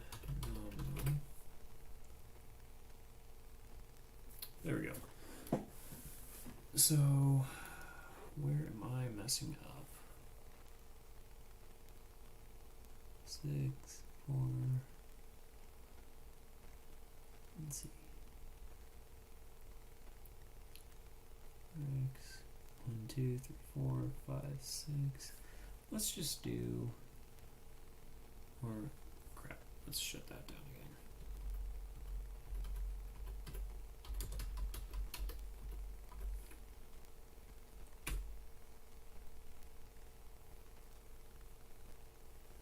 Shut down. Doing that.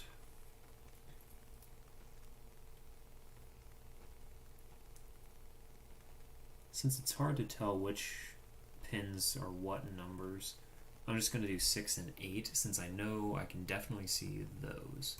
So I'm going to go back to Flight Computer Code, go up, find our declarations. I'm going to have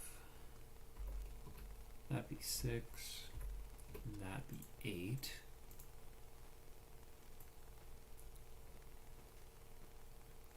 And then going back down to the cameras, making sure I have the right things triggered. So camera A and camera B are outputs, starting them out as high.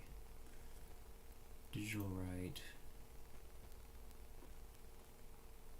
Camera A. Camera B, or let's see, yeah.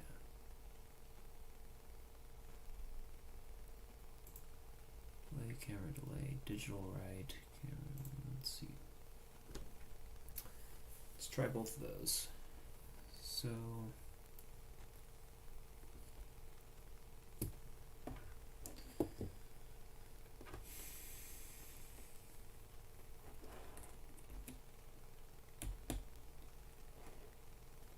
let's plug that in.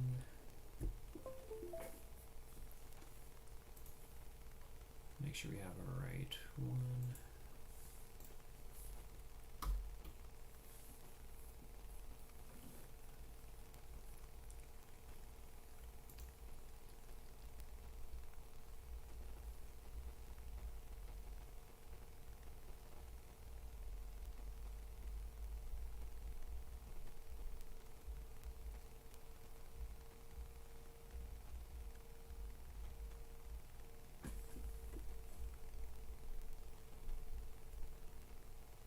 uploading. It's thinking, doing something.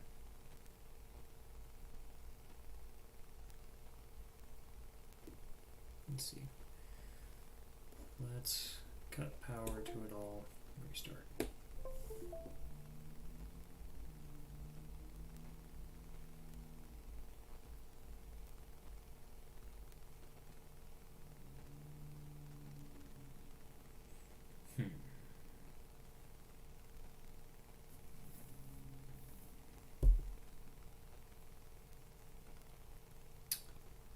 Let's see.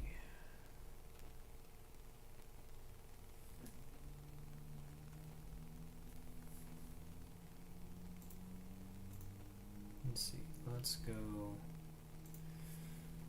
ground station.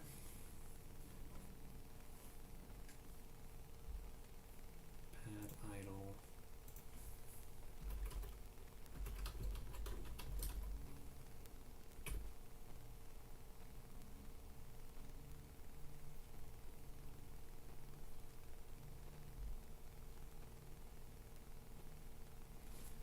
So that is pin 6. Pin 6 seems to for sure work. But for some reason the other pins aren't wanting to for some reason.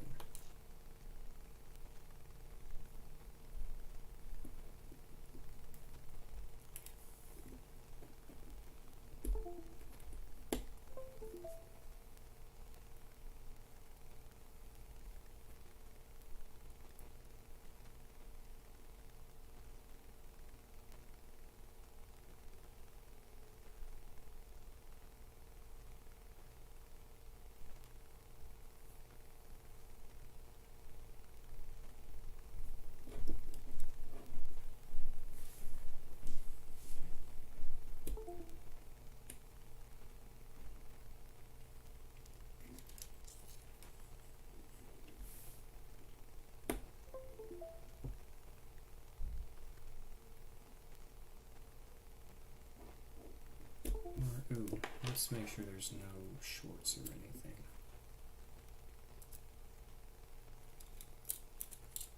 Let's move this back around this way.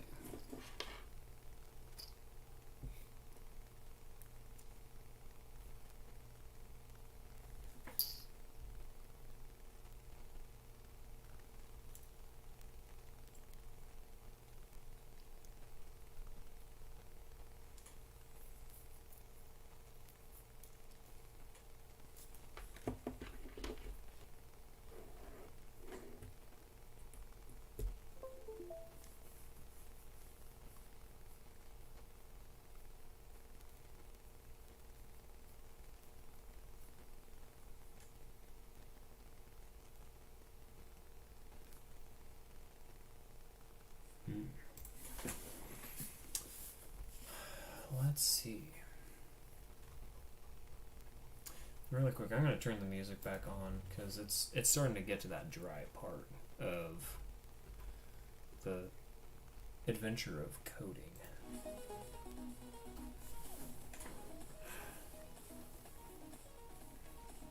Let's see.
few.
Or, oh, that could be why one's not working, because there's no SD card in it. Let's double check and clear everything off of these.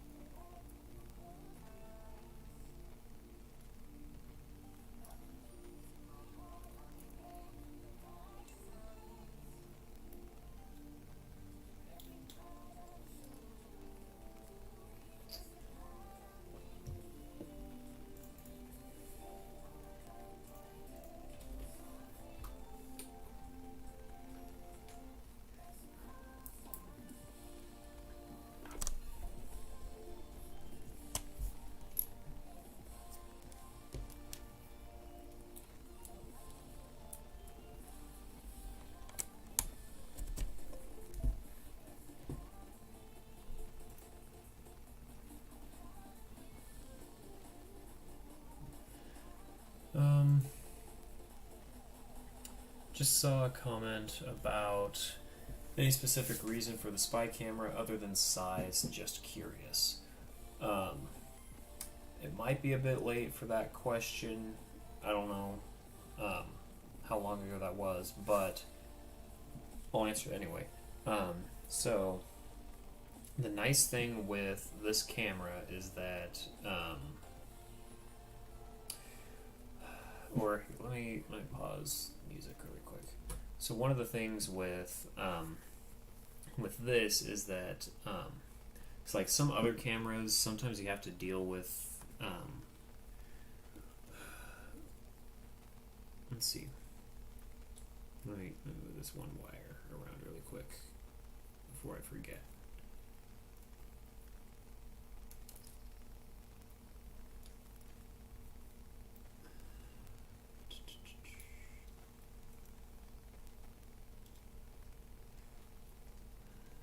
Just want to make sure it doesn't short over anything. So with the spy camera, the thing that I like about it is it's really easy to just trigger on and off. Normally with other things, like if you wanted, let's say you wanted to put a GoPro on or something, you'd kind of have to Frankenstein it. You'd have to kind of break into it and get to that record button switch and wire up your own switch closure with it and make sure that all of your grounding is done right, all your voltage levels across your GoPro camera, for example, and your flight computer. Everything is all the same operating voltages, and there's a lot more room for error, or I mean, there's a lot more chance of error or something bad happening with that. Meanwhile, with this, these are made to just get a single little ground trigger really easily, and they're pretty cheap too, and so like the one web page has them at like $12-13 or something, and they're not too bad. So they're really tiny, they're cheap, they work, they're easy to work with. So those are some of the factors why these cameras are being used.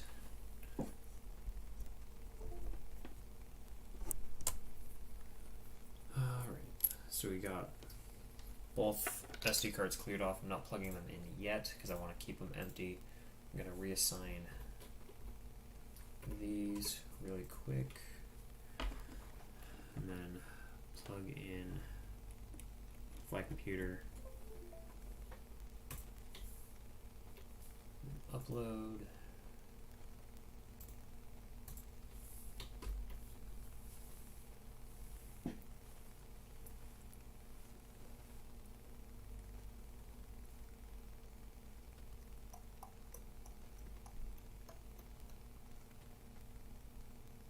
Thinking.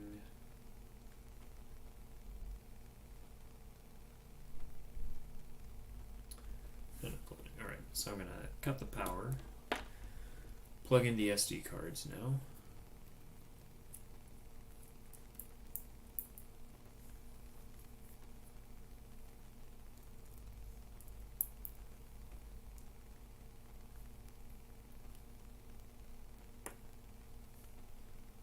So now they're just going to sit like that,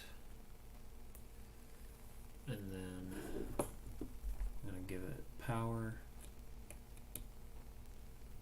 and ideally they'll both start recording.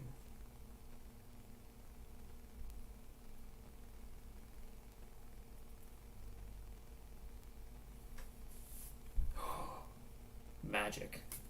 We've got them both recording. So you see the flashy lights on both of them. If you can see, all right, so we got both of those lighting up right now. We like the sight of that. So they're recording. And I just realized why the image quality on the other videos was crap. It's because the lens protectors are still on. So it's like trying to see through fog. So, or trying to see through tape. So that's why that's there. So those are both recording. Let's go to, let's plug in our ground station, give it a command to shut down.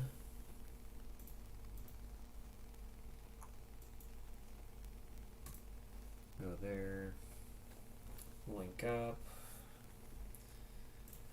and then shut down nominal. And then we should see both of the blinking lights stop. Just like that. Magic. Love to see it. So now this will actually restart in a second. And they should start recording again in just a sec. They did the thing. So let's do that one more time.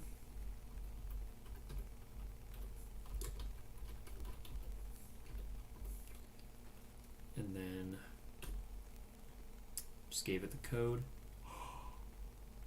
And there they are. Wonderful. Awesome. We have cameras. Very good to see. Oh crap, it restarted again. Let me cut this now. One more time. Let's do that. Code. Alright. Alrighty. So we got that. Let's look at what one of these looks like. See if we can get stupid monkey sounds. So I think the second one was the one with the monkey sounds.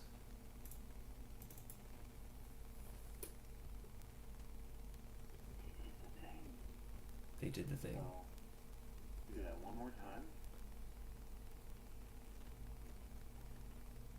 So it's getting a nice view of the ceiling right now.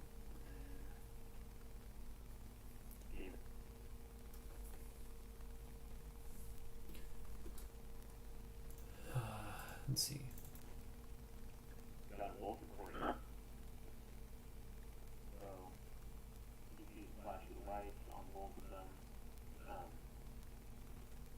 Oh, you can see my lovely setup with how I have the camera mounted. It's literally my old iPhone propped up against a tape measure standing on a cardboard box on my desk. And I just realized why the image quality on the other videos is crap. It's because the lens protectors are so long. So it's like trying to see through fog. So, or it's trying to see through tape. So that's why that's there. Very good. Those are both recorded. I like it.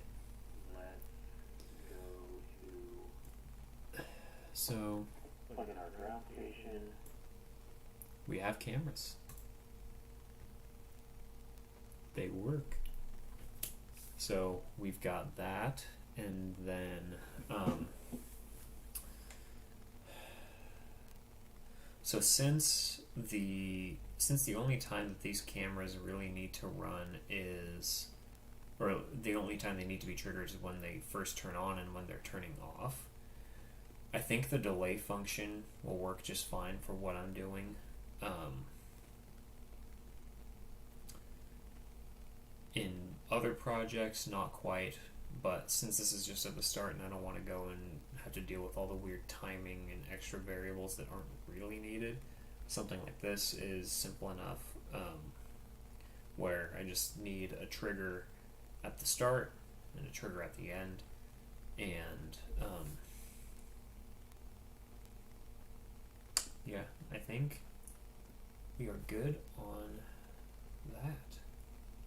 So next, all that would really be needed is just to take out the wires, or like take the cameras off so you can feed the wires through these little brackets right here, these little things. If you can see. Let me see if you can see.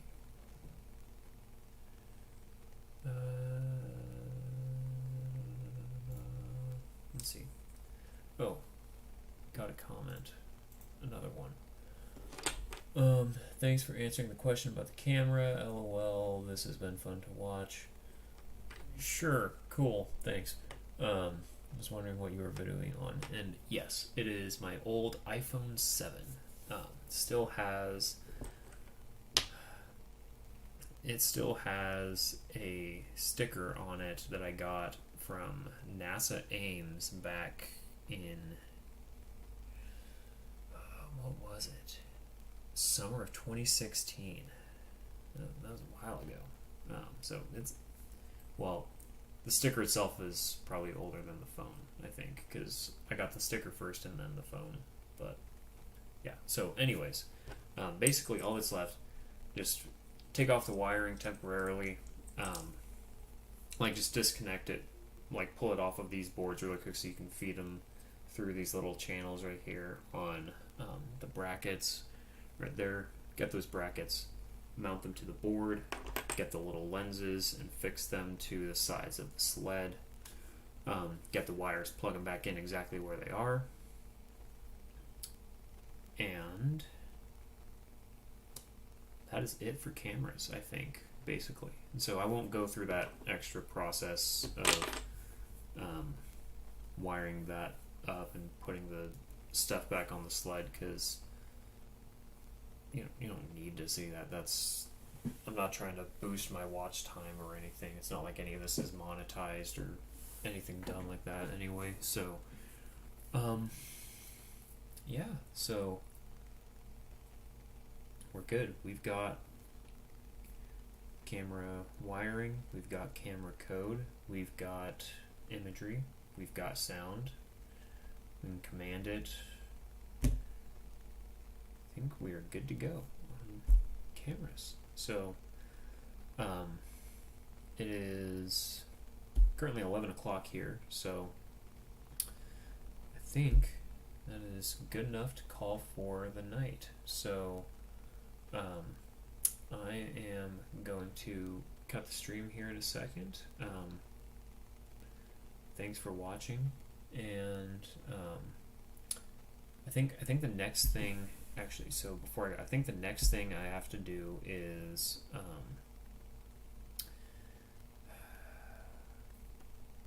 it's actually, I think the last thing I need to do for electronics on this is I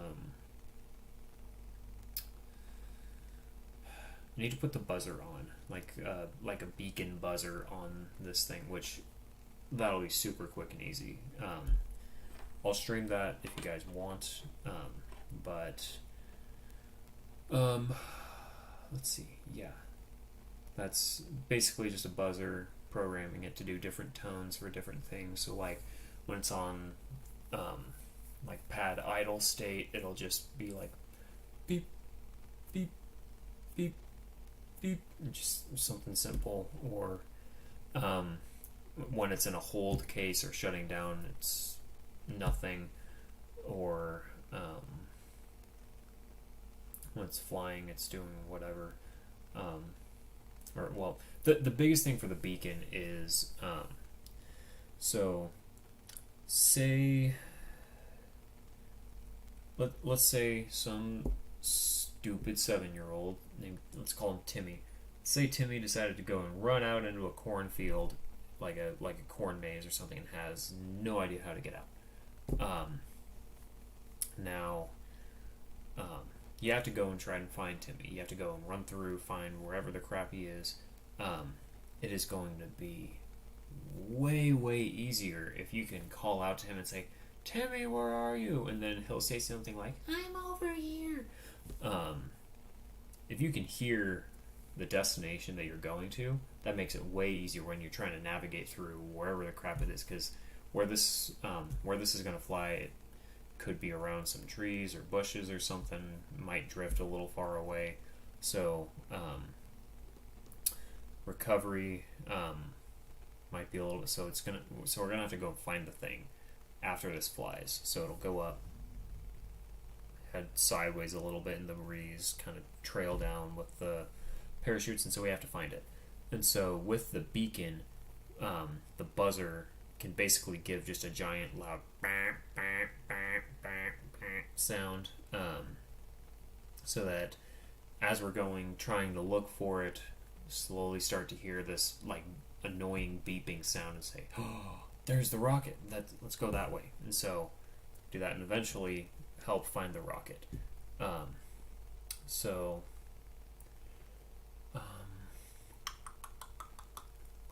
Yeah, so we'll get that. Might try to do that tomorrow night. Let's see, tomorrow's Thursday, and part of why things keep getting delayed with when these streams keep happening is because either school or work stuff going on, but also the launch site where we're at, we've been getting rain like just at the right periods of time where the property that we're trying to launch out of is flooded. And obviously rockets and water don't go well together. Unless you're talking about Sea Dragon, then that's a whole other discussion. But still, yeah. So rockets and water, that doesn't happen, and just with bad weather. And so originally, or well, yeah. So that, and also with supply chain issues with the magic of COVID. With different stuff getting delayed here and there. The original launch date for this rocket was like February 12th. That was a little over a month ago. And then we were going to try and launch this past weekend. Weather. I was trying to get this done for a potential launch on Saturday, but just about an hour ago, so one of the things I was checking my phone on the stream was for updates on the launch, since they were making the decision tonight whether or not to have a launch day on Saturday, and it's a nope. So we're not going to be flying then, so launch will probably get pushed to sometime in April is our guess, depending on weather. And so hopefully then, hopefully not longer, but obviously this thing will get done and be flight ready before launch day, one way or another. But the exact timeline of what that looks like, still kind of But also, literally nothing in aerospace ever gets done on time normally, except when you have like a giant federal budget and presidents behind you that really want to see something happen. So that can happen, but for right now, this is all just me. No one else cares about this. It's just me. I'm just doing this for me. So I can go my own schedule, do whatever. So let's see. Yeah, so there's that. So we've got cameras, buzzer is left. And then at some point I'll give an overview of how everything looks and fits together, how it works. And let's see, yeah, so we've got, this rocket is just about done. And then if you guys have any questions on any of the other past material, feel free to like either drop a comment or message me or whatever the crap you want. And let's see, yeah, we will, yeah, let me know what you guys want. I'm trying to do this just to like obviously get my own crap done, but also at the same time try to leave a record for anybody else that wants to make a rocket like this in the future. I know some people at UAH will probably want to make one similar to this a year from now, or use this as a reference for the rocket they're working on right now, if they're early on in the build process, or something like that. But some idiots revving up his car or something. But yeah, if there's anything that you think I may have glossed over, or if there's something you want more detail on, let me know, and I can try and make something happen. So yeah, so electronics, rocket structure, artsy fartsy stuff, we're just about done. Oh, one thing actually, now that I think about it, recovery system stuff, black powder charges,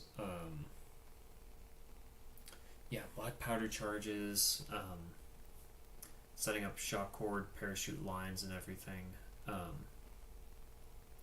So for the launch that I'm wanting to do soon, that's just going to be Tigris. That's the shorter one. So that's the first one I'm going to do. Tigris Sigma, the dual deploy one, that probably won't happen until, my guess is sometime mid-summer this year. Because obviously, so you have to get the L1 cert first, then do, so you have to do that, then you have to take the exam and then do your L2 flight. So like it's not realistic to do that all at once on one day. It is possible. I know people that have done it, but realistically, with the amount of stuff I've got going on right now, that's not going to happen. So, for Tigris, that one will not have any additional black powder charges other than what is at the end of the motor that I'm going to be using. It's an H2, trying to remember the number, but it, some H-class motor, and then you can have your little black powder charge at the top of it. That'll go off after the main propellant burns. So we'll have that, and then won't have any additional black powder charges for that. Then it'll just be your standard parachute, shock cord, swivel lines, and everything for that. For Tigris Sigma, that one will need additional black powder charges and whatnot.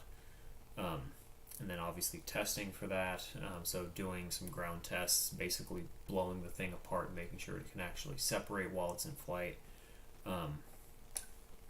And that'll be done at a later time. I still need to finalize some stuff with that. I've got some stuff started, but not to the point where I feel confident enough to stream me working with it.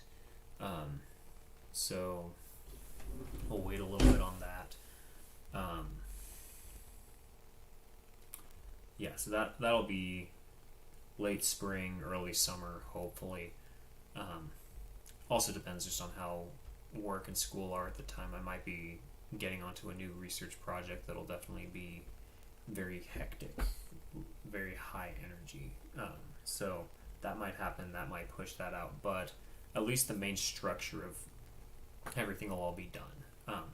Basically all that would be left is black powder charge testing, which there's enough video stuff on YouTube or other resources that go into much better detail than what I could probably concisely explain in my very limited experience. While there's people that have been doing model rocketry for longer than I've been alive, and I'm sure they know way more about black powder charges and testing and everything. But really, that's probably the only kind of heavy task that there is left, and that could be done in an afternoon, if needed. But yeah, so I will quit rambling. And that's about it for tonight. I will cut things here. If you watched, thanks for watching, and I will see y'all later.